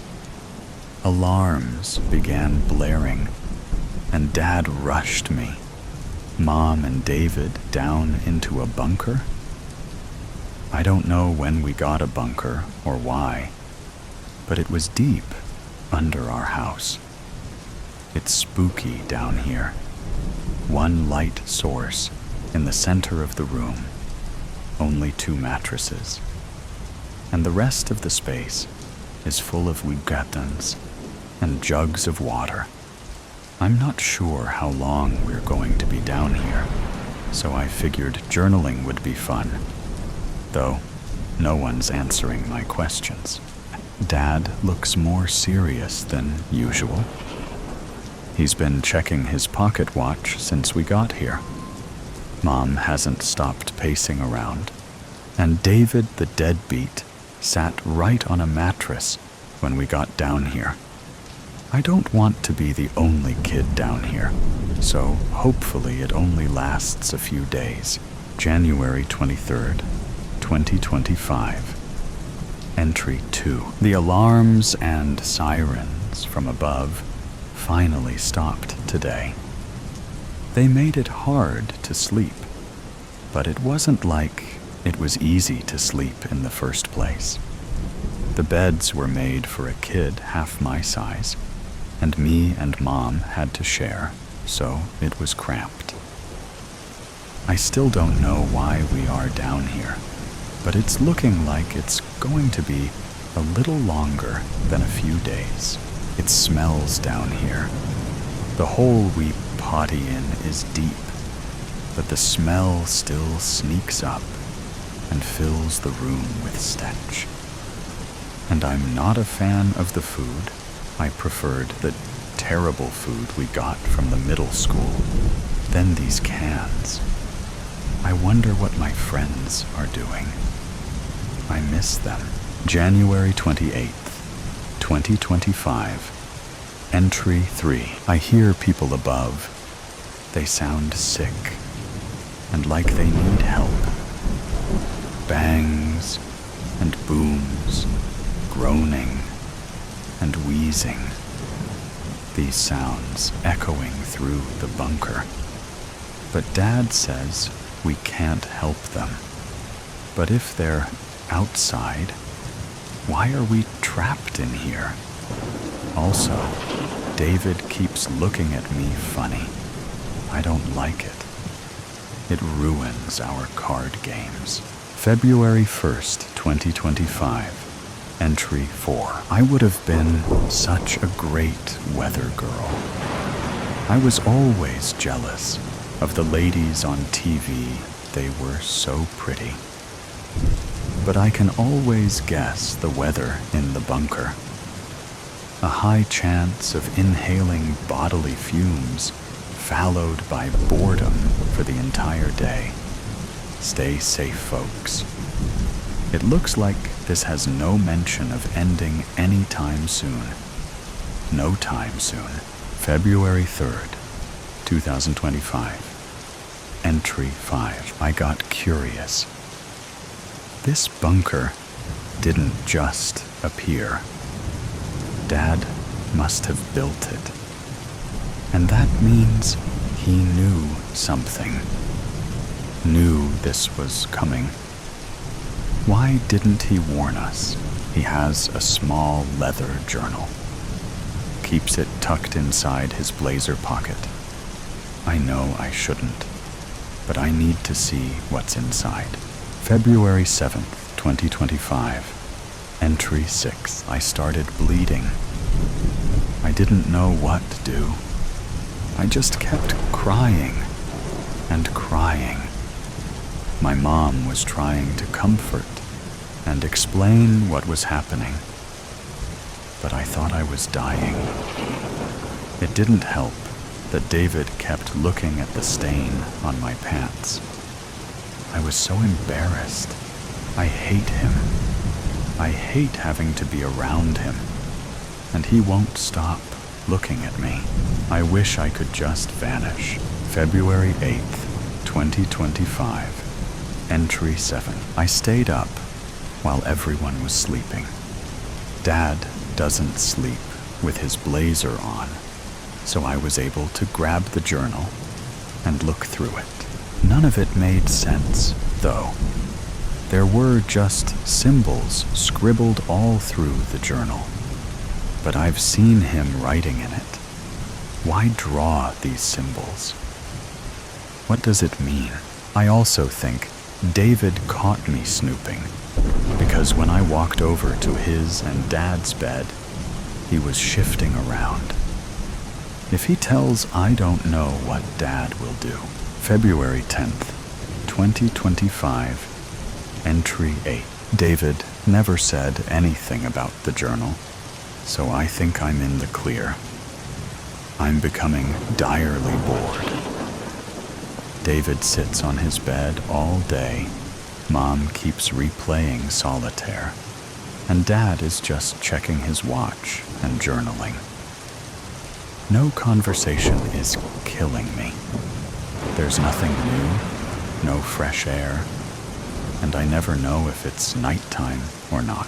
If this is survival, is it even worth it? February 10th, 2025. Entry 9. I climbed to the top of the ladder to see if I could hear anything. I almost fell down because the ladder was old and the bars shifted.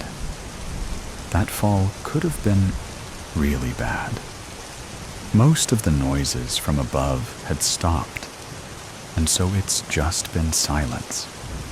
But when I pressed my ear to the hatch, I could feel vibrations, almost like a buzzing, like a wasp. There's still a world out there, I think.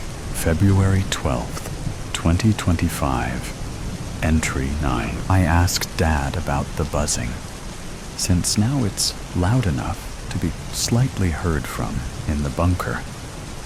He, of course, didn't answer me, but he looked concerned by me asking. I couldn't take it. He had just stared at the hatch and then gave me his pocket watch. February. So much has happened. I lost my pens, so I couldn't write anything. It all feels so frozen. Nothing is moving anymore. Nothing's the same. My mind has run out of thoughts. The noises above are muffled. The only thing I feel is my heart bumping in my chest. Dad stopped checking his watch. He no longer writes anymore. I miss showering. My body is so dirty, even though I scrub so much. No matter how hard I try, the dirt won't come off. I catch my dad looking at the ceiling every day now. He's probably thinking what we both have been thinking this entire time. Is it safe to go up yet? He always looks scared whenever the thought crosses his mind. I can see it. His dread of what's to come. Why won't he tell me? Is it so terrible? Maybe I should find out for myself. It would be better than being in this casket. I'm tired of soup. I'm so tired. I want him to hug me. I want a hug so bad. It's been so long since I've been hugged. But I can't. I can't accept his comfort. It's hurting him to know he can't help me. A hug from Mom would've. She gave the best hugs. The buzzings never stopped before. So many continuous days with that buzzing in my ear. It's finally gone. Something changed. I have to take this chance. Dad would try to stop me if he knew. I have to do it now while he's asleep. I know you're reading this now, Dad. I love you. I wasn't strong enough. Forgive me. Do not step on the blue. Obsessions are insidious. They take root in the mind like a silent poison, creeping into every thought and distorting our perception of reality. They tug at us like an unseen current, pulling us away from the shore of reason, dragging us into dark waters where escape becomes a distant memory. Slowly, they drive us toward reckless decisions, choices that harm not only ourselves, but ripple outward, touching everyone we care about. Norman Sykes walked the coastal road, the sea stretching endlessly beside him. The soft murmur of the waves was a lullaby, hypnotic and soothing. As he passed a weathered sign, something stopped him. He took a few steps back, brushed a stray lock of hair from his eyes, and read it again. Do not step on the blue. That's odd. It usually says, do not step on the grass, he murmured, his voice barely above a whisper. His gaze wandered instinctively toward the sea. Countless tangerine peels floated aimlessly on the surface, moving in lazy, slow circles. His breath caught. Then he woke with a jolt, his heart thudding violently in his chest. The same dream. Again, at 50, Norman had spent much of his life trapped in the clutches of obsession. He twisted door locks over and over, checking them again and again until certainty, that cruel illusion of control, settled in. There were mornings when he turned back mid-commute to ensure he hadn't left something behind, arriving late to work, to appointments, perpetually out of sync. But none of his compulsions held the weight of this fixation that had sprouted from a dream. It wasn't fear. It wasn't terror, but for reasons beyond his grasp. It consumed him. Without thinking, he began avoiding anything blue. His favorite navy suit, long tucked in the back of the closet, was now hidden away. The blue blankets he once loved were packed into storage. He even took down paintings that had a hint of blue, as if erasing the color would free him. But the dream did not relent. One evening, as he mentally catalogued every trace of blue still clinging to his life, his eyes fell on his reflection. And there they were, his deep, piercing blue eyes staring back at him. Once they had drawn people in, captivated them. Now they repulsed him. A few hours later, Norman walked out of the ophthalmologist's office, his new black contact lenses hiding his gaze. He then bought a pair of brown-tinted sunglasses to dull the sky's unrelenting blue. It helped. A little. Blue was fading from his waking world, but it still haunted his dreams. The nightmares continued, night after night. One day, exhaustion took hold of him. His legs trembled under the weight of sleepless nights. He found a bench at the edge of a park, collapsed onto it, and checked the time on his phone. He should have been at work hours ago. His eyes were sore, aching from lack of rest, from the black contact lenses that felt like foreign objects against his eyes, pressing into his very soul. He hadn't taken them out in days, and the constant pain was a reminder of the obsession that had consumed him. He had always believed control was the answer. If he could just manage his thoughts, his actions, he could maintain order. The faint echoes of his dream lingered. The blue, the tangerines, the sea, strange but familiar, all consuming. He walked on, each step heavier than the last.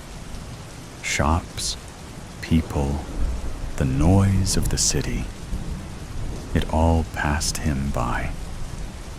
He was lost, trapped inside his own thoughts, unable to escape.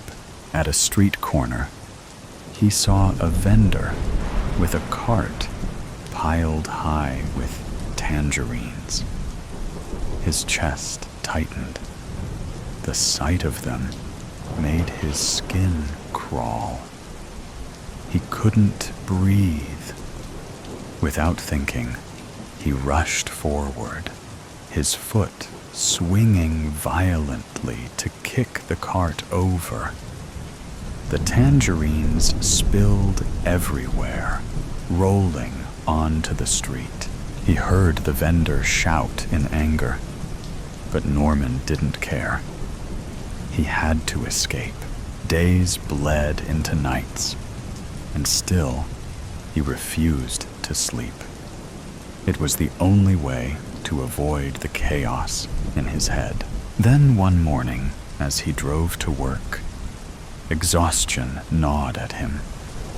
His eyes burned, both from lack of sleep and the contact lenses that hadn't been removed in days. The pain was unbearable. He stopped at a red light, gripping the wheel, rubbing his aching eyes. Behind him, impatient horns blared. He assumed the light had turned green. Half blind, he pressed the gas pedal.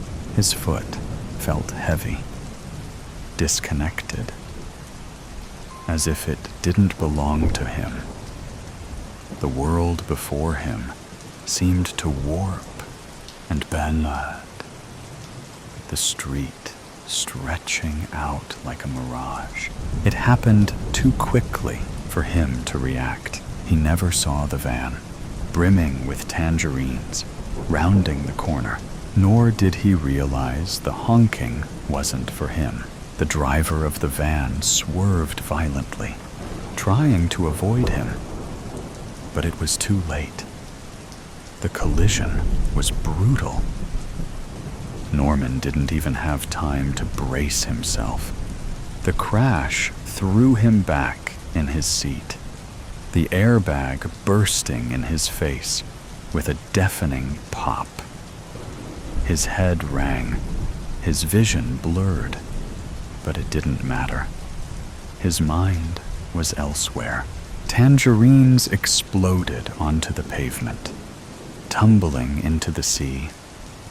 They bobbed weightlessly on the water's surface, like fragments of his dream, somehow real. A motorcycle became entangled in the crash. Its rider hurled onto the counter of a small paint shop. Norman barely registered the chaos around him. It was too much. A bucket of paint flew through the air, landing in the grassy park nearby, right beside a sign that Norman had passed countless times before. A sticker on the bucket read, "Blue." The sign split in two, crashing to the ground next to the bucket. A shattered reminder of everything Norman had been avoiding. It had never made sense before. But now, it felt like an undeniable truth. Had anyone been there to read it, they would have seen the warning. Do not step on the blue. The Rougarou. Raylan Stone was installing a strut on a Toyota when I burst into the Texaco station. I ducked under the lift, slipped in a patch of oil, and cracked my head on the garage floor. Mais la, Delilah Jane. Are you pining for a concussion?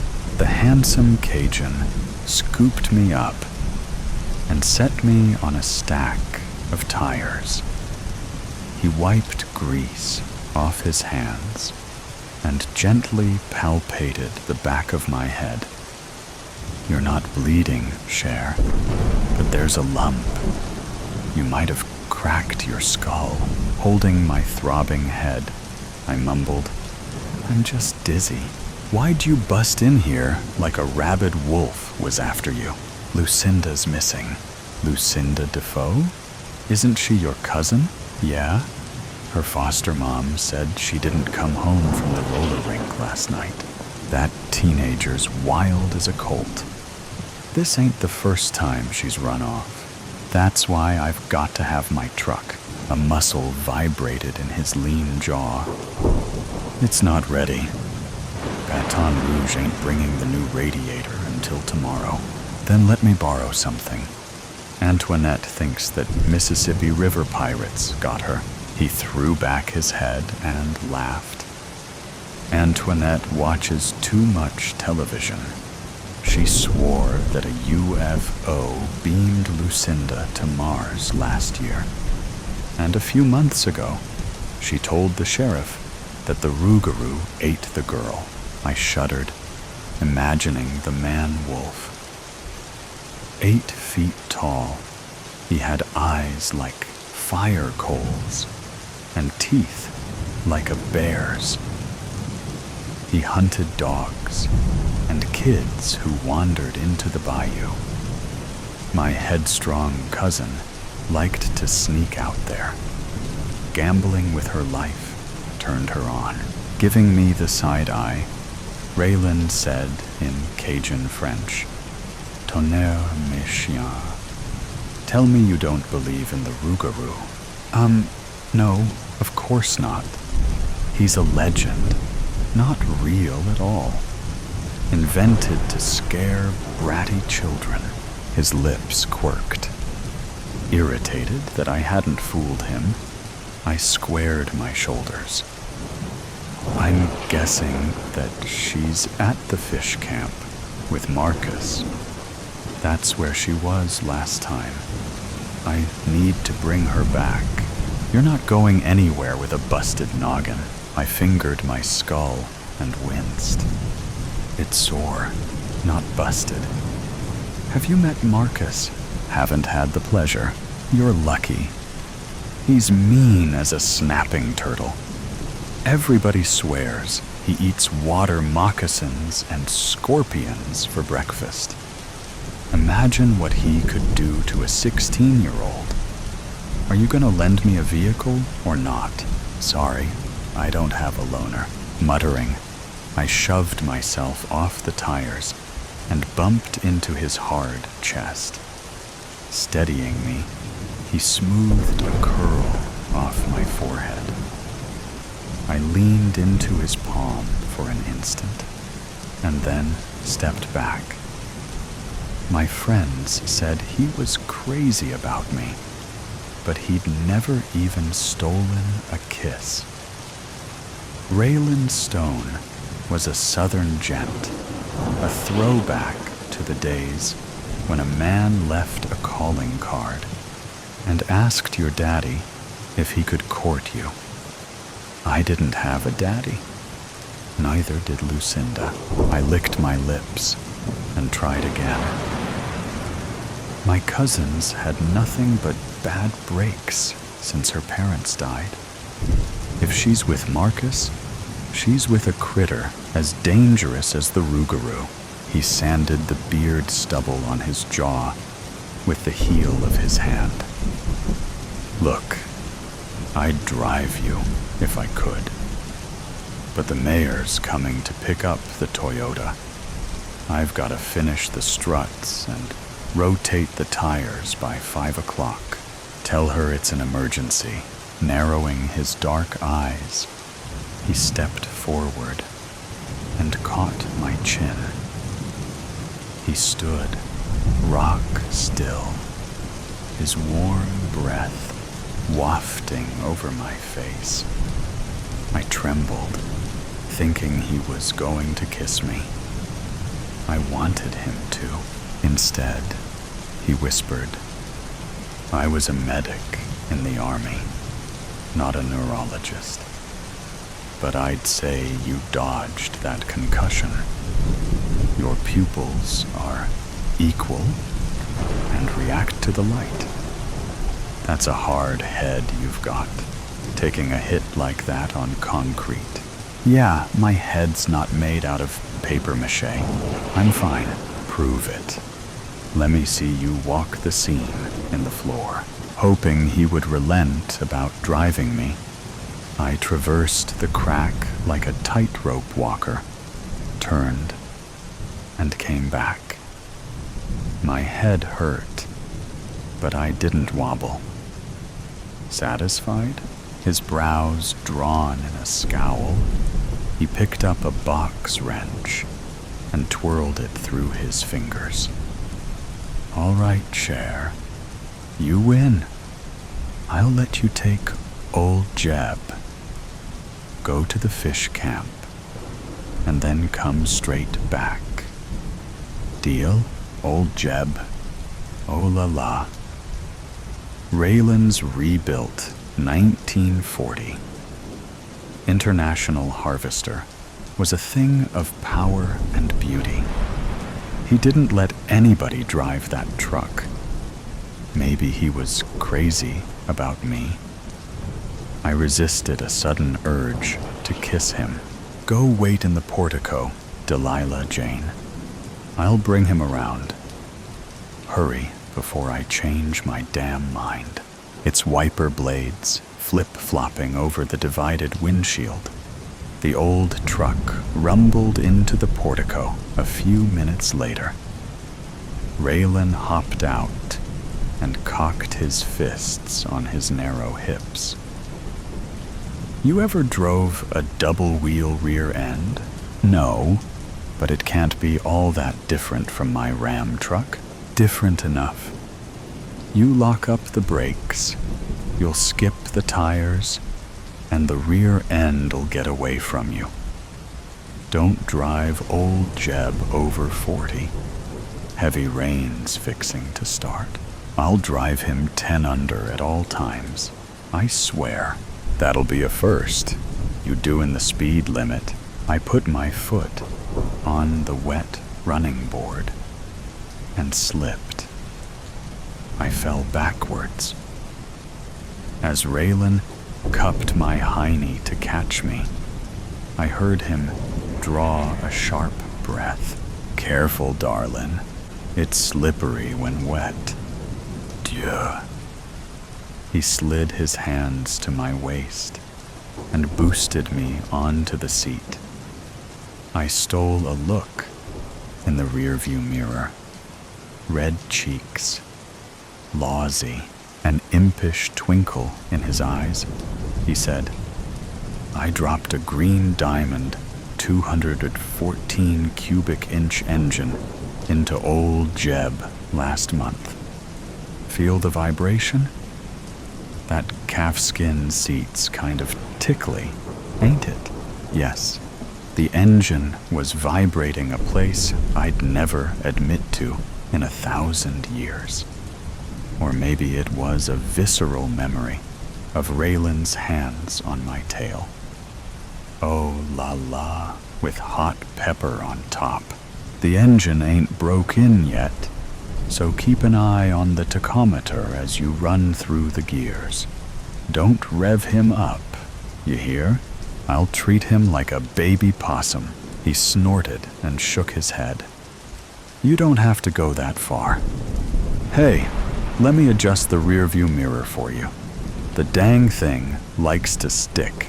As he leaned across me, his fingertips skimmed my thigh. He turned his head and gazed at me for several breathless seconds. I saw a muscle throb in his cheek and heat flash in his eyes. He positioned the mirror and stood back, flushed from head to toe. I stared at the gauges as though I'd never seen anything so fascinating. Okay, see if Lucinda's out there, and then head straight back here. If she ain't at the fish camp, the sheriff can send the Cajun Navy after Antoinette's river pirates. I chuckled as he shut the door. Cranking the window down, I was about to wisecrack that he looked like a daddy sending his truck off to kindergarten. But he gazed at me with such solemnity that the words died in my throat. Watch your back, darlin'. I don't believe in your rougarou. But if something were to happen to you, nothing's gonna happen, and he's not my rougarou. I forced a laugh. That smelly old monster would make an awful pet. Looking even more solemn, he placed his warm hand on the back of my neck. You sure you know how to drive a big truck? Does a duck wear waterproof underwear? Watch me. His fingers tightened. I'd like to watch you, and not in duck drawers. Damn, woman, you wear that truck like Victoria's Secret. Who? I flushed again, thrilled. Maybe Raylan Stone wasn't the gentleman I'd taken him for. Buckle up. There ain't a shoulder harness, but the lap belt will keep you from going anywhere. Not that you're gonna hit nothing, right? I touched 2 fingers to my eyebrow. Right. Don't worry about me. Frowning, he churned his hair with both hands. Quit worrying, Raylan. I'm calm as a clam. Calm as a clam fixing to be deep fried. I'll be back in 2 hours. I pushed in the clutch, eased into first gear, and drove into the rain. It wouldn't be long until dark. I was on the highway near the swamp when a lightning bolt snapped out of the clouds. It unleashed a torrent of rain. Within minutes, the deep ditches on either side of the highway overflowed. Rooster tails sprayed out of old Jeb's fenders and hit the windshield. The window fogged up.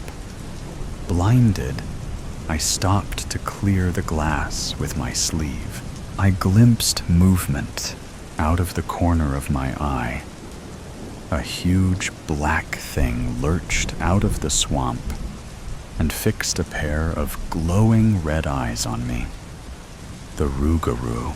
I jammed the gas pedal to the floorboard, not looking back, not looking aside, looking only through the foggy windshield and screaming, screaming, screaming. As I shifted into second, the rear end broke loose. I jerked the wheel in the direction of the skid and felt the truck catch up. But then I skidded the opposite way and overcorrected.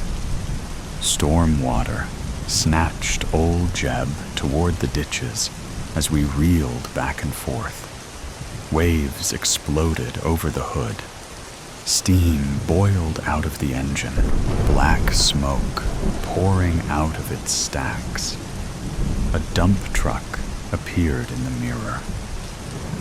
Roaring like a bear, it smashed into us.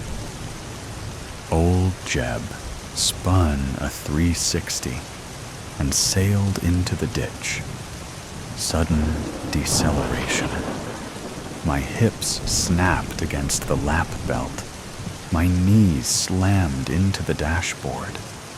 My forehead bounced off the steering wheel.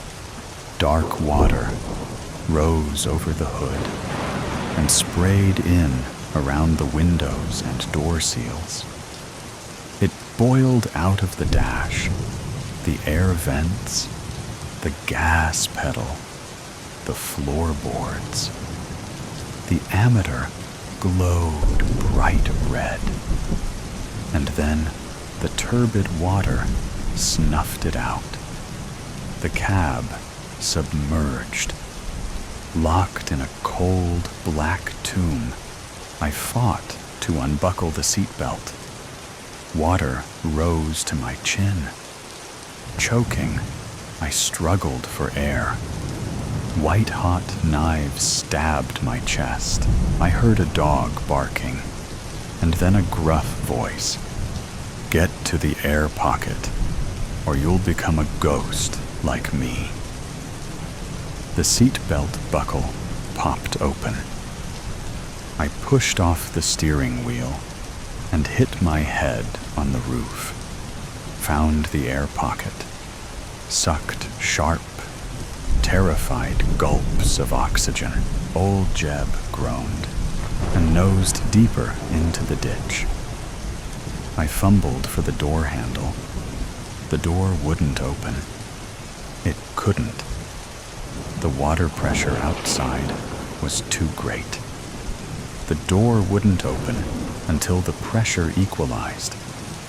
That would be when the cab was full of water. By then, I would have drowned. Raylan Stone would tow the truck out and stare at me in disapproval. I'd promised not to hurt old Jeb. Dragging in a lungful of air, I ducked underwater and tried to grab the window crank. The freezing water struck my head like a hammer and knocked the air out of my lungs. I caromed to the ceiling and hit my head. I can't do it. It's too deep. It's too cold. I can't get out. I'm gonna die. Something appeared in the darkness. Brown fur, claws, teeth. I felt the Rougarou touching me, breathing on me. I screamed in mindless terror, rolled down the window. Golden eyes, a white bib, and speckled paws appeared. It was the little brown dog that I'd lost to the Rougarou when I was 5. Barks pushed my head underwater and guided my frozen hand to the crank. Together, we rolled the window down. "Get out, Delilah Jane. Go." My face hit the ditch bank. It was too close, choking off escape. I was underwater. My lungs burned. I had to take a breath. If I did, I would drown. If I didn't, I would suffocate. I would die no matter what I did. "I'm gonna bite you." Sudden, sharp pain in my butt.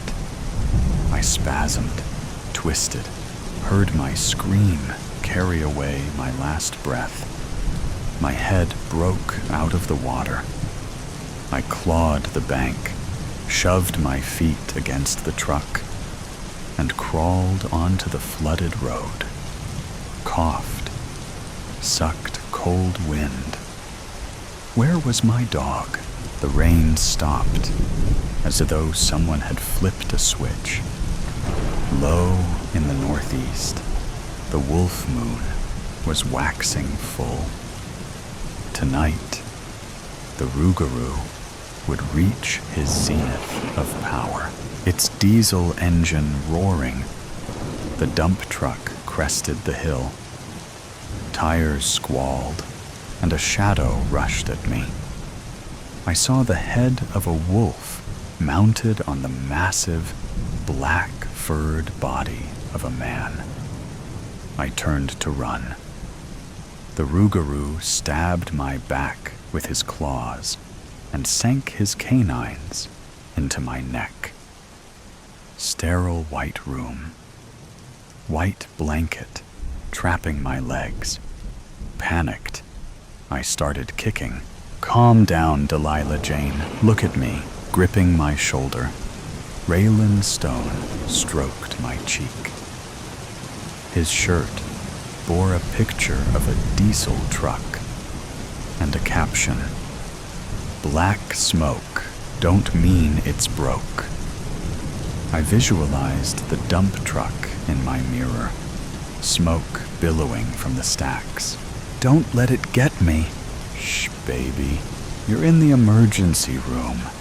Nothing's gonna get you, darling, but a frightening kaleidoscope whirled in my mind. Lucinda was inside the submerged truck. As I struggled to free her, the Rougarou surfaced from the dark water and tore out her throat. I screamed and screamed. I heard Raylan's low-voiced command. Open your eyes, Cher. It's just a dream. That's all it is. You got a concussion when you smacked your head in the garage. The Rougarou's killing my cousin. No. The sheriff picked her up at the fish camp. You had a bad dream, baby. Just a bad dream. It's over. I covered my face and wept. The mechanic gathered me into his arms and began humming a Cajun melody, his vibrato flowing in rich, warm waves out of his chest into mine. As I settled into him, he whispered, "I won't let anything happen to you. I swear. You're safe, love. Safe." He cradled me in his left arm and gently pushed the hair out of my eyes. Cut like banjo strings, his powerful arms were colored in ink. Tattooed on his right wrist was a knife, twin arrows, and De Oppresso Liber. Is that Latin? Shh, don't talk. But I needed to make sure I was alive, that what I was seeing was real, that I wasn't dreaming anymore. I touched his wrist, warm and strong, pulsing, real. I traced my finger over the tattoo and felt him tremble. What's the tattoo for, Raylan? It's the Special Forces crest. From oppression, we will liberate them. Like he'd liberated me from the nightmare. So I didn't wreck old Jeb? His eyebrows shot up like question marks. I don't let anybody drive my truck. Oh, wait. You drove him in your dream. Heaving a shaky sigh, I laced my fingers through his. It was so real, so awful. Will you take me home? Later, darling. We're gonna stay and keep you awake. Concussion protocol. His eyes twinkling, his lips quirked in the mischievous grin I was beginning to love. The next time you come sliding into my garage, I'll outfit you with a crash helmet." Smiling, I snuggled into his arms. Raylan Stone was exactly the gentleman I'd dreamed he was. Maybe tomorrow, I'd steal a kiss. The temporal drift. I could still feel the biting pressure of the zip ties on my wrists, the echoes of my parents' screams ringing in my ears. Time travel was my lock and key, a temporary solace from the agony of my past. But now, it felt like something more, a last-ditch effort to preserve my soul, to outrun the ghosts of my mistakes.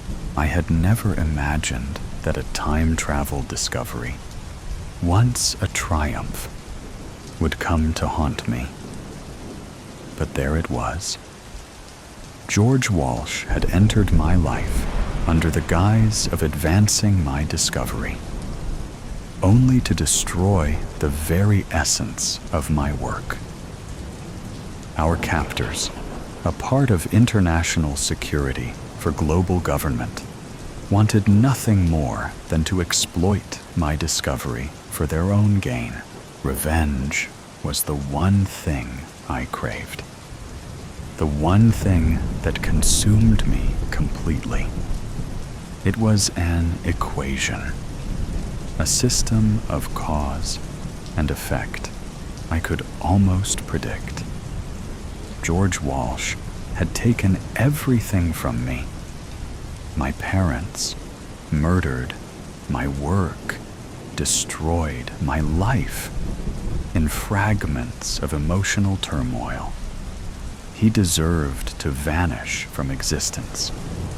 And in the stillness of my heart, I felt more certain that I could make that happen and get away with it. But I was no longer the same person I had been months ago.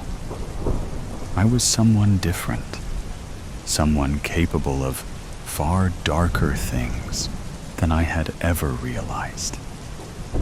And that terrified me. I felt weight of the pocket watch in my hand, like a leaden anchor, pulling me deeper into the darkness. Memories of my parents' screams echoed faintly in my mind, but I knew that if I let them take control, they would destroy me. The time travel device had given me power, yes, but power was a dangerous thing. As a physicist, I understood the delicate balance of energy and entropy. I knew that any small disturbance could lead to catastrophic consequences. Reality itself bending and breaking in ways I could not control. Emotions were overpowering my logic. Revenge was tempting, seductive even. It was a persistent force, creeping into my thoughts, pulling me back into the past, into the moments of pain and loss. It was intoxicating. I could almost taste it, feel it running through my veins. If I allowed it to consume me, I'd be no better than the very people I sought to destroy. I was at war with myself, my mind telling me to focus, to fight the urge for violence, but my body trembling with the desire to strike. My nails dug into my palms, a small anchor in the raging storm. I tried to breathe, to focus, but the thoughts were relentless. The mathematics of it all did not add up. I was trapped in a paradox of my own making. Every thought I had led to another, a series of equations that felt impossible to solve. Revenge would change everything, but I could not afford to lose control. If I did, I would make an irreversible mistake. Again, that would be truly brilliant, wouldn't it? Sleep offered no comfort, but a pattern emerged in the dreams that plagued me. They were not mine, not entirely. They were vivid, pulling me into a past that was not my own, into a time of great resistance and rebellion. The golden age of piracy, a period of defiance against oppressive forces, where violence and betrayal were everyday occurrences. I grasped onto that dream like a lifeline. Perhaps revenge was not my only option. Perhaps I could rewrite my own fate without destroying everything. However, the dark urge refused to be ignored.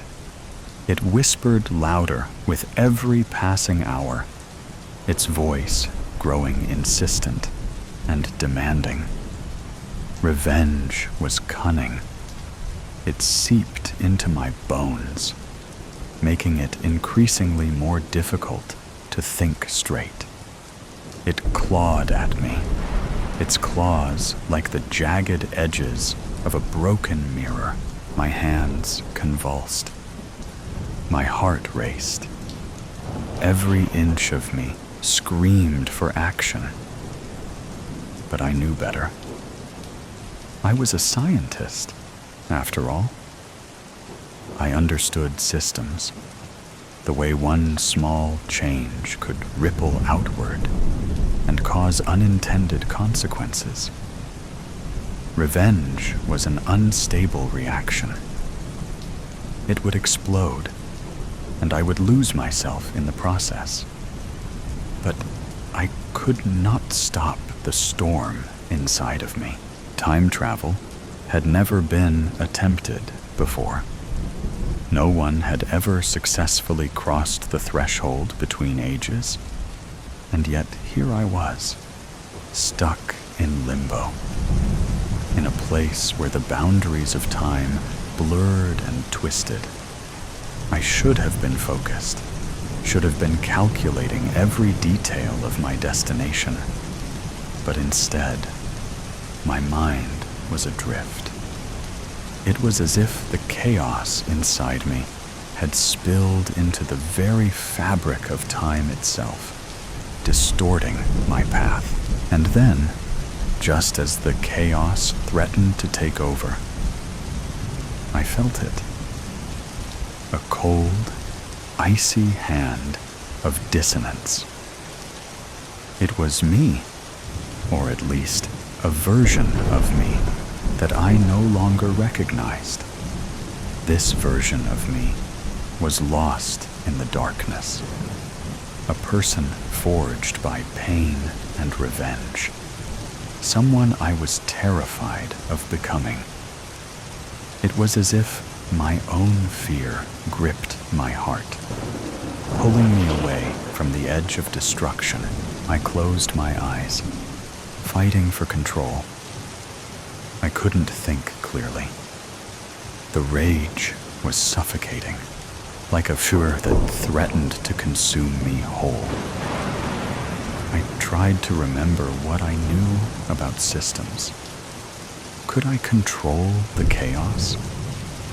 I thought of thermodynamics, of entropy, and the second law, that everything tended toward disorder.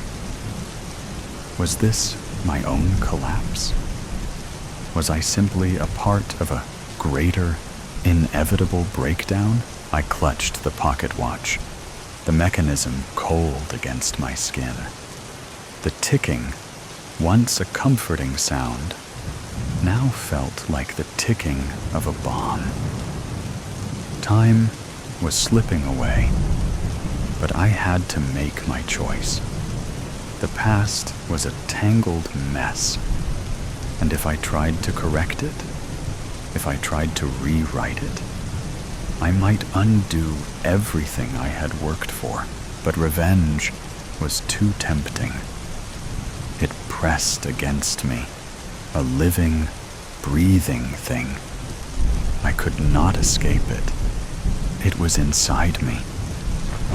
And yet, there was something else. Hope. Hope had always been so distant, something I hadn't allowed myself to believe in for so long.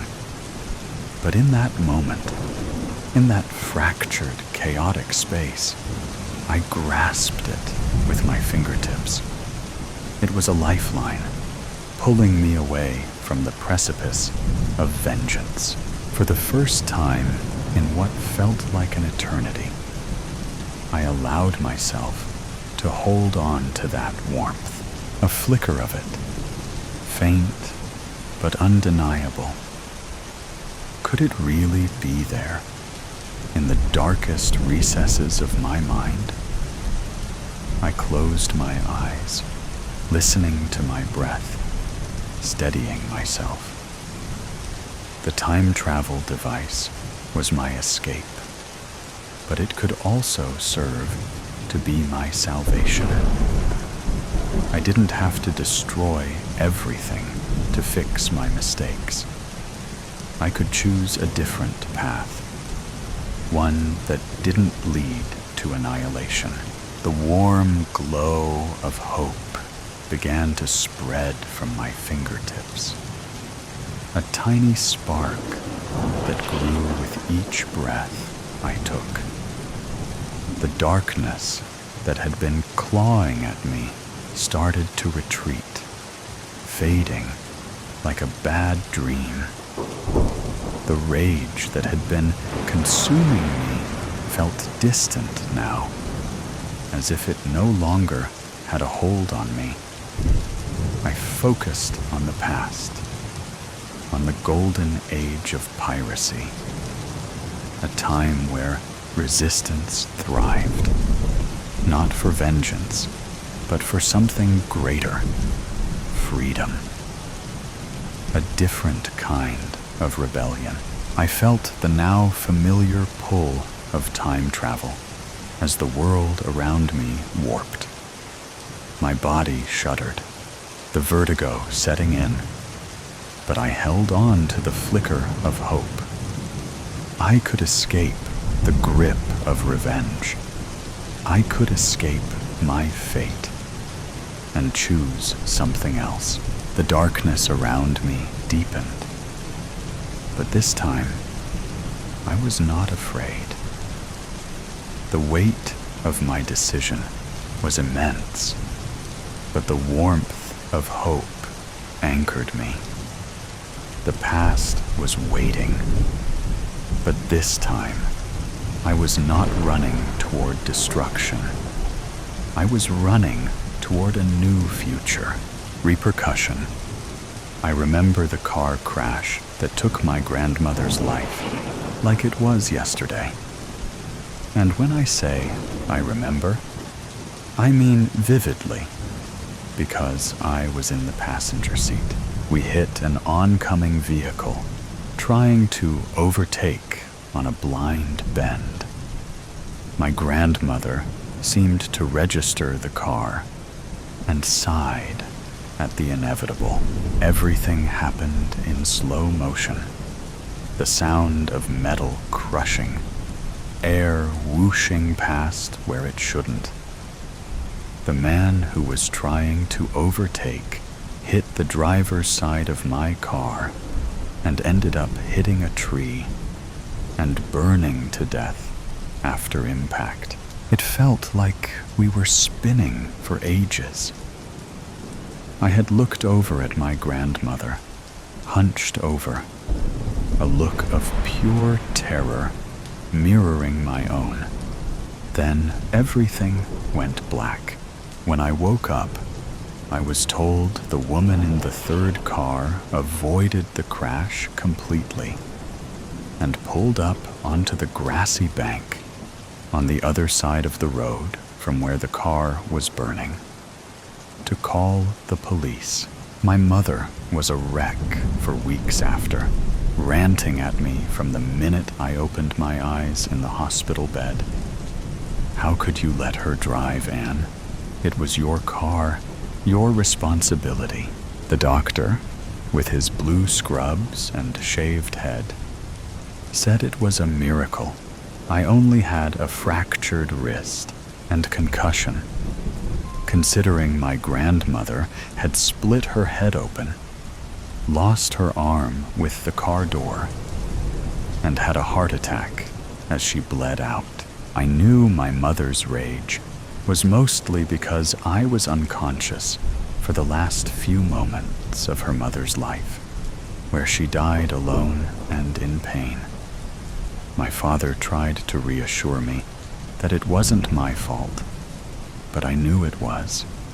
I knew she would still be here if I had driven. The morning of the crash, she had walked the mile or so. It was from her house to ours, hoping we could go shopping together, as she did almost every Saturday since I got my license. Because I idolized her, when she asked to drive us, I would always let her, every time. I wasn't allowed to visit her, lying in rest in the chapel. It will upset the aunts and uncles too much, was the excuse my mother used. She was the heart and soul of the family, you understand. But I didn't. She was my grandmother. She was part of me too. They should have let me say goodbye. A week after the funeral, the dreams started. She always turned up at the front door, asking if I wanted to go shopping with her, much like she did the morning of the crash. Those first few weeks, I always woke up not long after I saw her standing there, the terror jolting me out of the dream. I rarely dreamt before the crash. Sleep then had been beautiful blackness. I prayed for a dreamless sleep to return, growing weary of the overactive repetition of my sleeping mind. As time went on and winter came around, the dreams uncontrollably got longer. I would agree to drive her, and as I walked out the front door in my dream, she would start having a heart attack, falling to the ground in a pile of blood that rose from the grassy lawn. When I told my father about this, fearful of letting my mother know, he put it down to the medication I was on. He took me back to the doctors, who prescribed me something else to try. The dreams didn't stop, but they didn't get worse either. I tried to return to normal, going to volleyball practice and on date nights with my boyfriend, Phil. It worked for a little while. Nearly 2 months after the crash, I opened my curtains one morning and looked down at the lawn, as I had done every morning of my life, to see someone standing at the end of the drive, about 100 yards away.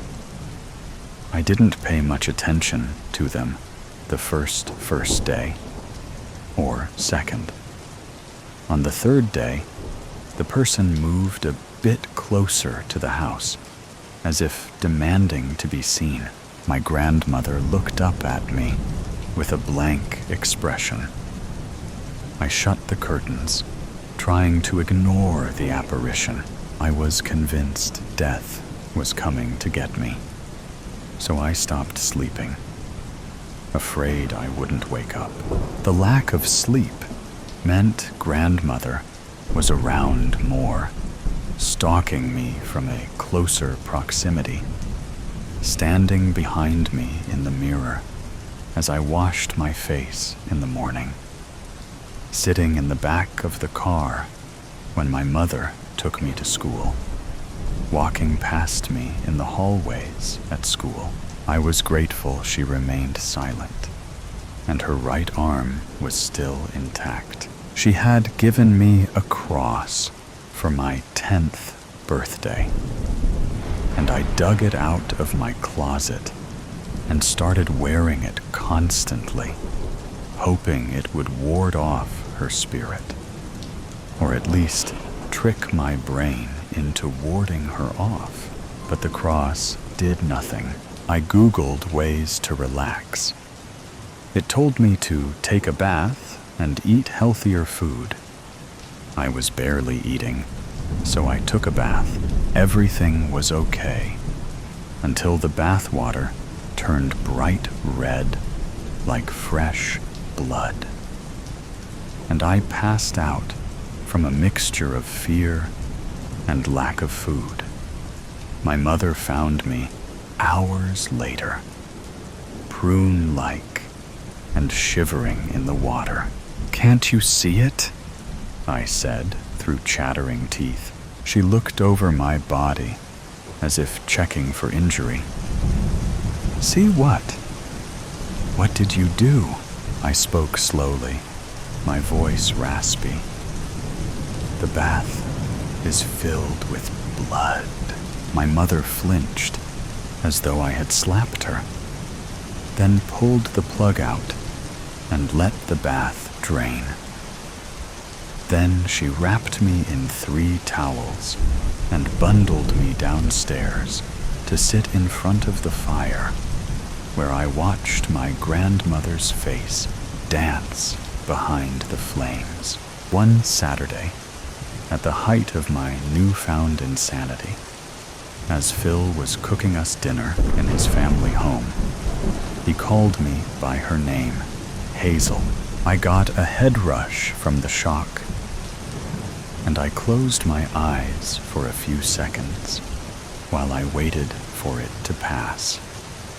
When I opened my eyes again, my grandmother appeared in front of me, where I stood by the stove, smiling at me for the first time since she had appeared posthumously.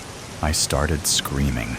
Weeks of no sleep, being haunted by your dead grandmother, will eventually make you lose your mind. Phil couldn't calm me down and ended up calling my parents to come and get me. No one else could see her standing there smiling, her mouth twisted more to the right than I remembered. Her eyes followed me wherever I went in the room, but she remained in place. "Maybe we need to take her to see a specialist," I heard my mother say to my father as I sobbed in the back seat of the car. "She already has a doctor. There's something not right about her. Not anymore. She needs to see a psychiatrist or something." But the specialist, who prescribed me even more pills, told me repeatedly that at 17, I wasn't seeing my dead grandmother. "You just have clinical exhaustion. You'll be fine." That night, I took the new pills I had been given to put me to sleep, only to be woken up by the feeling of hands around my neck, crushing my windpipe. I opened my eyes to see my grandmother standing over me as I lay in bed, unable to move. "What a shame," my grandmother hissed, her voice deep and not at all the sweet sing-song voice she had in life. I needed her to stop haunting me. Tears streamed down my cheeks as I fought to get the words out. "I would do anything to trade places with you. Anything." her mouth pulled up slowly on the right side. Anything. I was gasping in the dark. No, not gasping. Choking. Choking on something in my throat. A snake crawled into my mouth and was snaking its way to my stomach. I could feel my lips around its slimy body.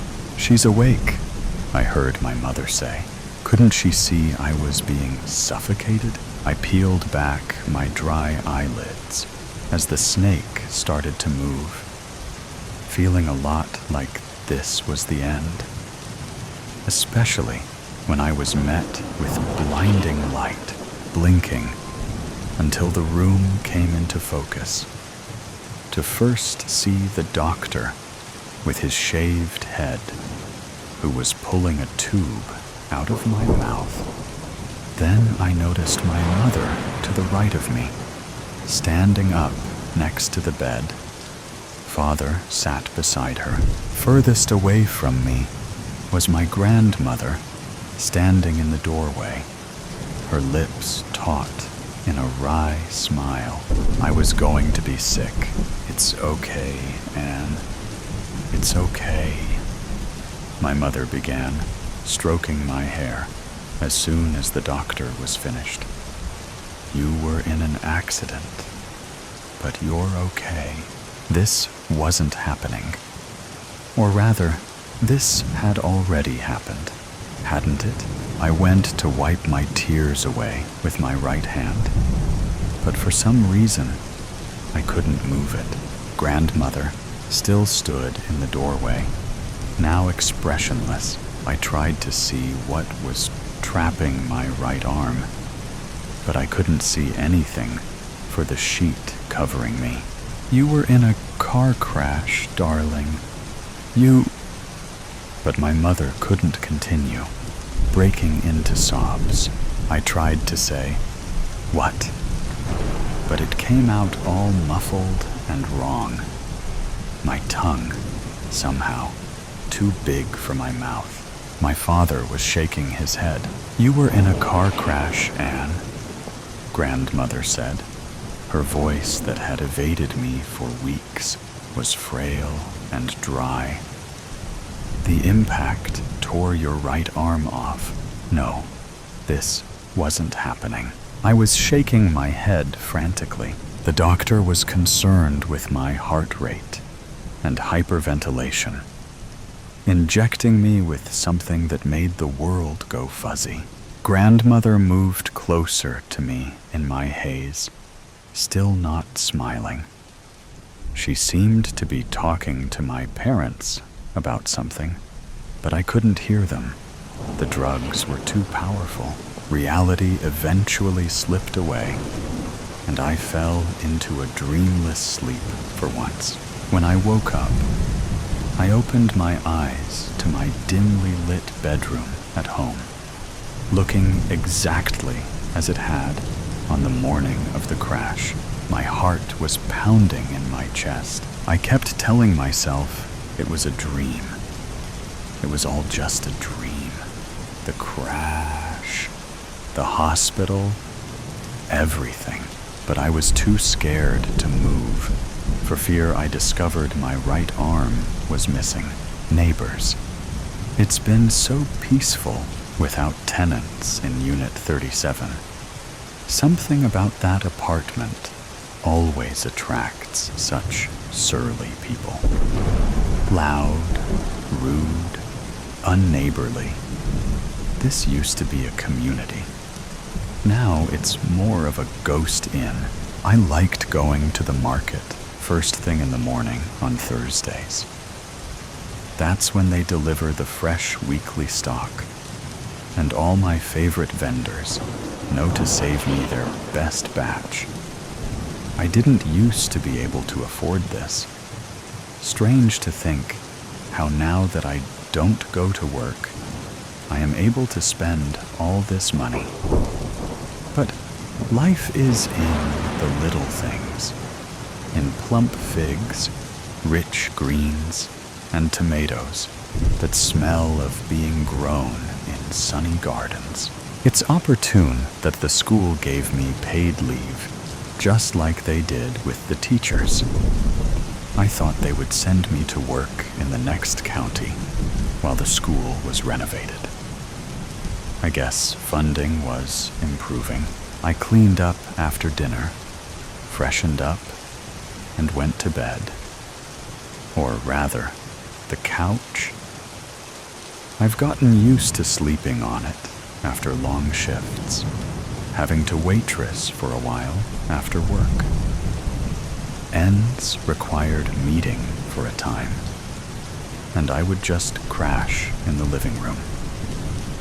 Nowadays, it's more comfortable than ever, like a warm cocoon, ready to wrap me up, safe and sound each night. I finally slept like a baby. Then there was a bark, suddenly, in the middle of the night. Loud, sharp barking of a dog. It sounded so close, I thought he was right in the room with me. A cold chill ran throughout my body from how much it startled me. I felt my heart go cold. Must be what a surge of adrenaline feels like. I would have thought it would be a hot flash, but I felt frozen. Listening more carefully, I realized it was coming from Unit 37. I didn't see anybody move in. Why is there a dog? Am I hearing it wrong? Drowsiness was overtaking me again. Once my body realized it wasn't in imminent danger. Maybe it's for the best, I thought, and laid back down to sleep. It was a sunny August day. I've gone to feed the ducks at the park pond. It was only 10 a.m., but the heat was already scorching. Right at the entrance of my old, derelict-looking building, I've come across them. 2 strong men in white polo shirts, carrying boxes inside. Movers. I didn't speak to my neighbors. Or they didn't speak to me, really. It's useless being friendly to faceless people who look through you. Everyone has enough on their minds to care about anybody else if they can help it. So I don't know anybody here anymore, and I don't mind if it stays like that. At least there was no ruckus. Nobody made problems. I can live with that. As I climbed the stairs to my 4th floor, I saw that my assumption was right. There were a few empty units that anybody could be moving into. Of course, it had to be the Unit 37 right next to me. Then I heard it again. The piercing noise. Barking. Their door was open. The movers going in and out, diligently filling the space, I presume. And my mind seemed to fill just the same. Who were these people? Will the dog bark now, all the time, and disturb my peace? A young woman, maybe late 20s, with wavy brown hair appeared, with the dog on a leash, instructing the movers how she'll be back soon. She gave me a curt nod and swooshed beside me.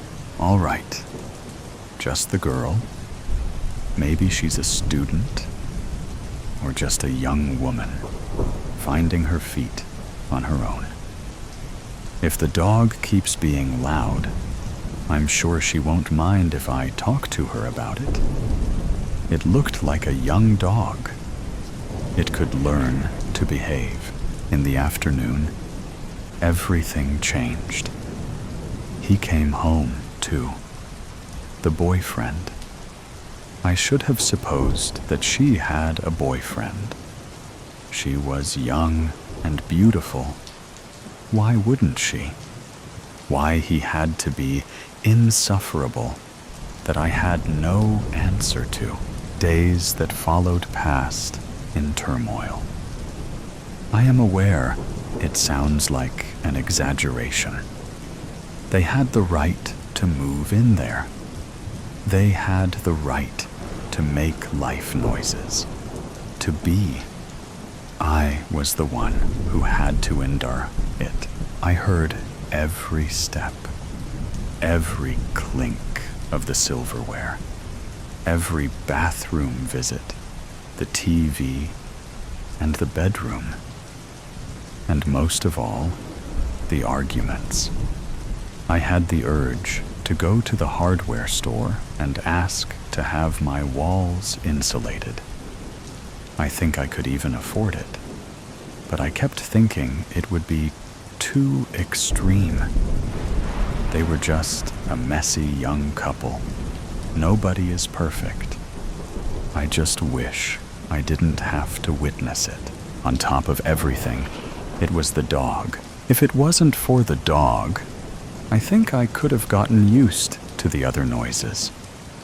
But the damn animal barked all day and all night. Not all the time, obviously. Just enough to constantly remind you he was there. That they were there. What bothered me the most is that nobody seemed to care at all. As if nobody else in the entire 5-story building with over 30 units could hear him, except me. Did nobody else wake up at 3 a.m. each night when the damn thing shouted? That's how it sounded like, as if he was shouting at someone. Sometimes I had a feeling he was angry at the boyfriend, which is when I sympathized with the animal a bit. I, too, sometimes want to bark at the vile man, but who was he mad at in the middle of the night? When he barked at those times, it felt like he was angry at me, and I hated him for it. It was a Thursday. I have just gotten back from my farmer's market stroll.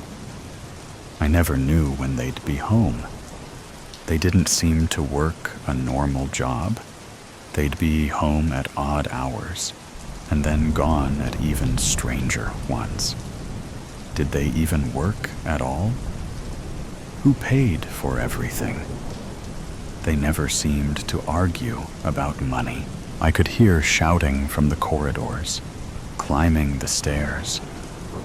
The smell of weed was forever permeating the inside of the building.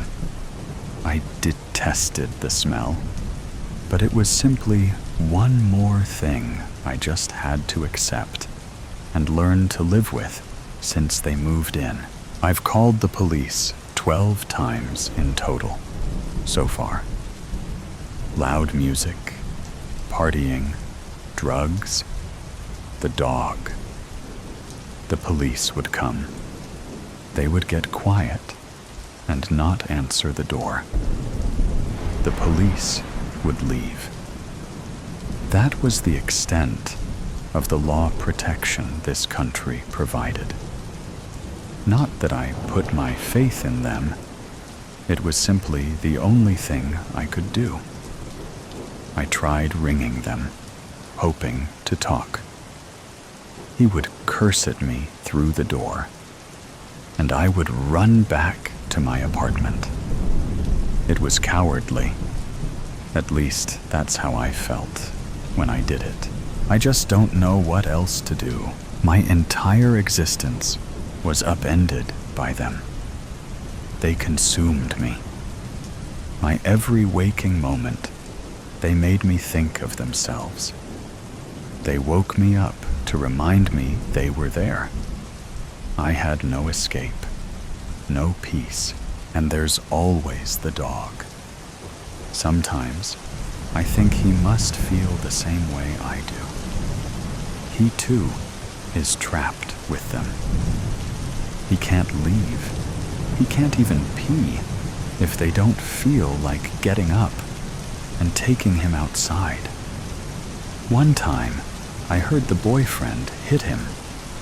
He must have done his business inside. I pitied him, and I hated him all the same. Today, the dial got turned up a notch. Maybe the pot of gold they've been living off of had run dry. Maybe she cheated. Maybe he had built enough frustration to take it out on her as well. Plates were shattering as I quickly unlocked my door. I dumped my things in the kitchen, and without thinking, on instinct, went to call the police. That's what I was hurrying to do, without even realizing. As it was ringing, I could hear her cry and beg him to stop. Stuff was flying, hitting walls and probably hitting her too. 911, what's your emergency? Yes? Hello? I'm calling about my neighbors. Ah, Ms. Mizero. Is it the dog again? Excuse me? You are Miss Mizero at Fair Corner 11, correct? Yes, I have you on record here. You have issues with your neighbors. So I only asked if it was the dog again. Isn't that neat? No, it is not the dog. Well, it's the human dog, that bastard of hers. He's beating her. I can hear it through the wall. He's hurting her. There's stuff flying all right, ma'am.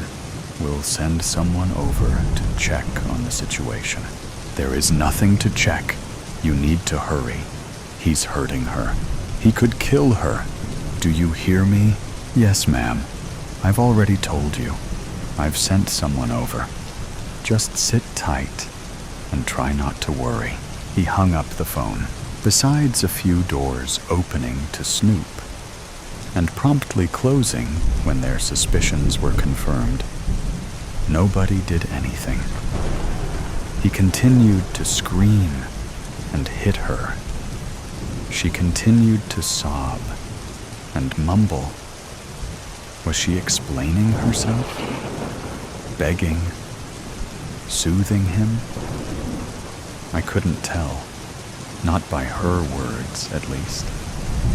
I just knew. I didn't even realize I'd been sitting at my dining table, clutching the phone, listening, that 3 hours went by. I got startled from my stupor by the doorbell outside, and I glanced at the clock, noticing the time. That's how long it took them. They were at their door. I wonder what they'll do if he doesn't open the door. Will they just walk away like they did all the other times? The lock clicked a few times, and I could hear her voice. I knew it to be hoarse, but to a stranger, she sounded normal, chirpy even. Sorry to bother you, miss. We had a complaint from a neighbor. They heard some shouting. It seemed like they were worried for your safety. Is everything all right? Really? Oh my. Well, I'm fine. I don't know what it could be. Oh my God. Yes. Oh no. I feel so bad. It's probably the dog. My boyfriend came home.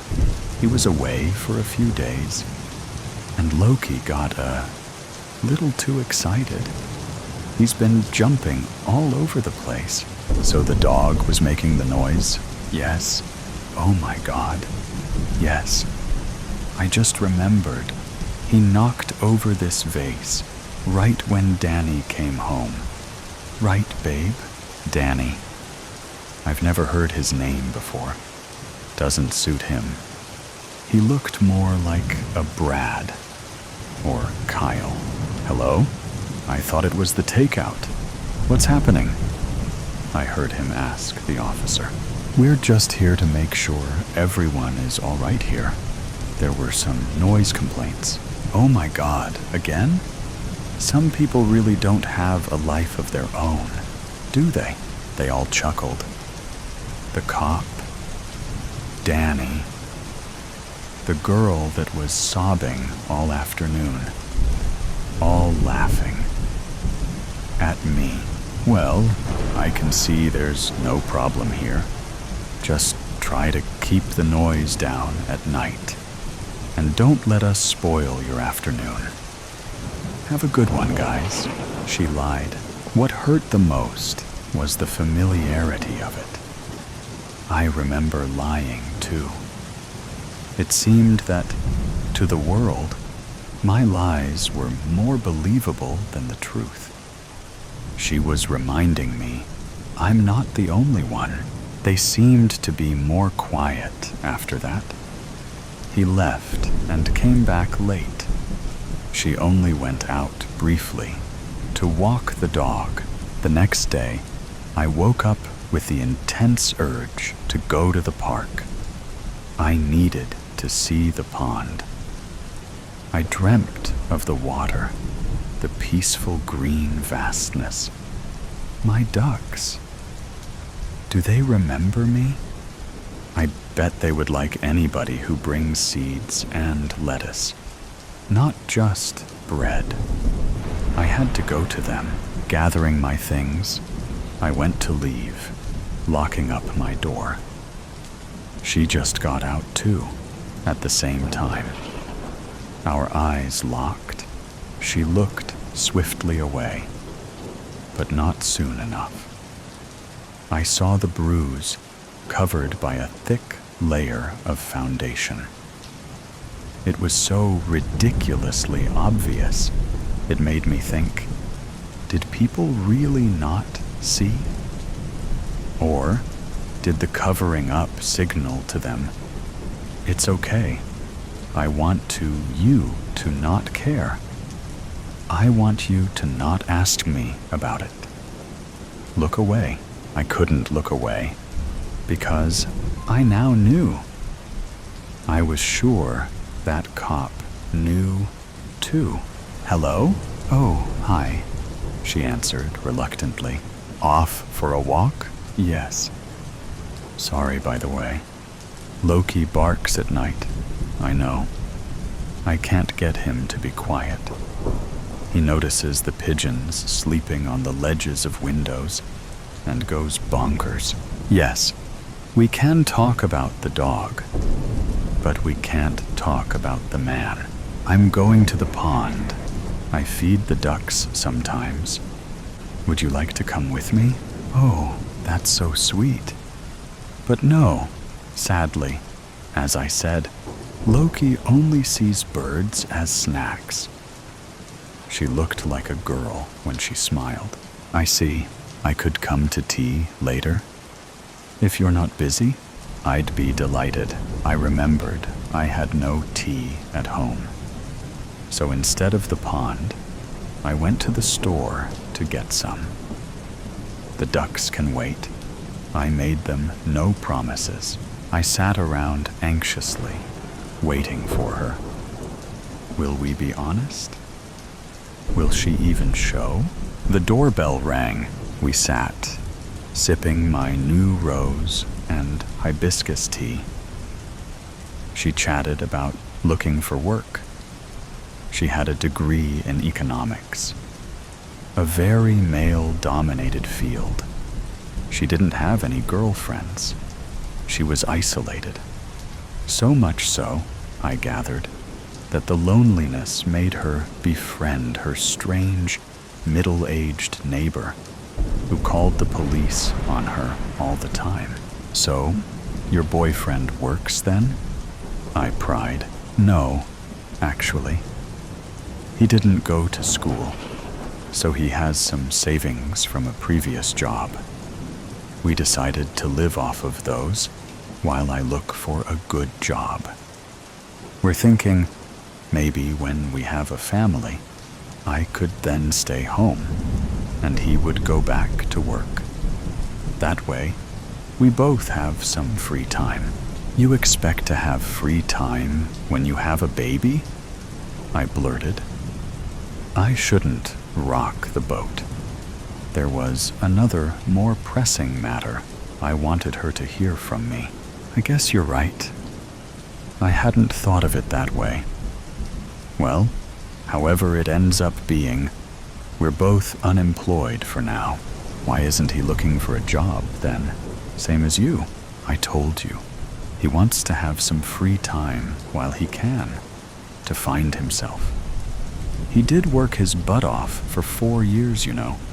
He earned it. Do you think he earned the right to do that too? She instinctively covered up her cheek with her hand.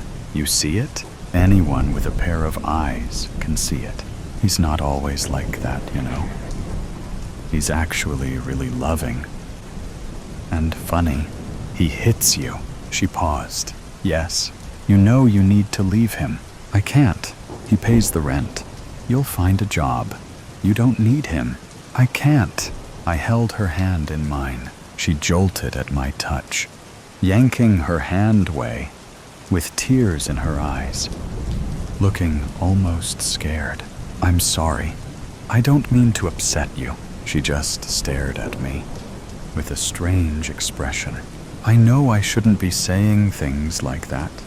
You don't know me, and you don't need advice from a woman you just met.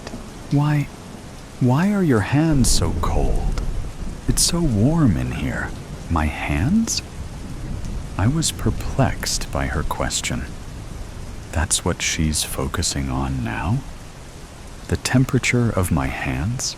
The souk stared to bark from the inside of her apartment.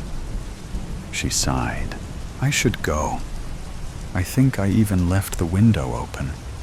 One of these days, he'll actually catch a pigeon or something. Our discussion now completely deflected to unimportant matters once again. I had to let it go. All right. Tell Loki I said he needs to be a good boy.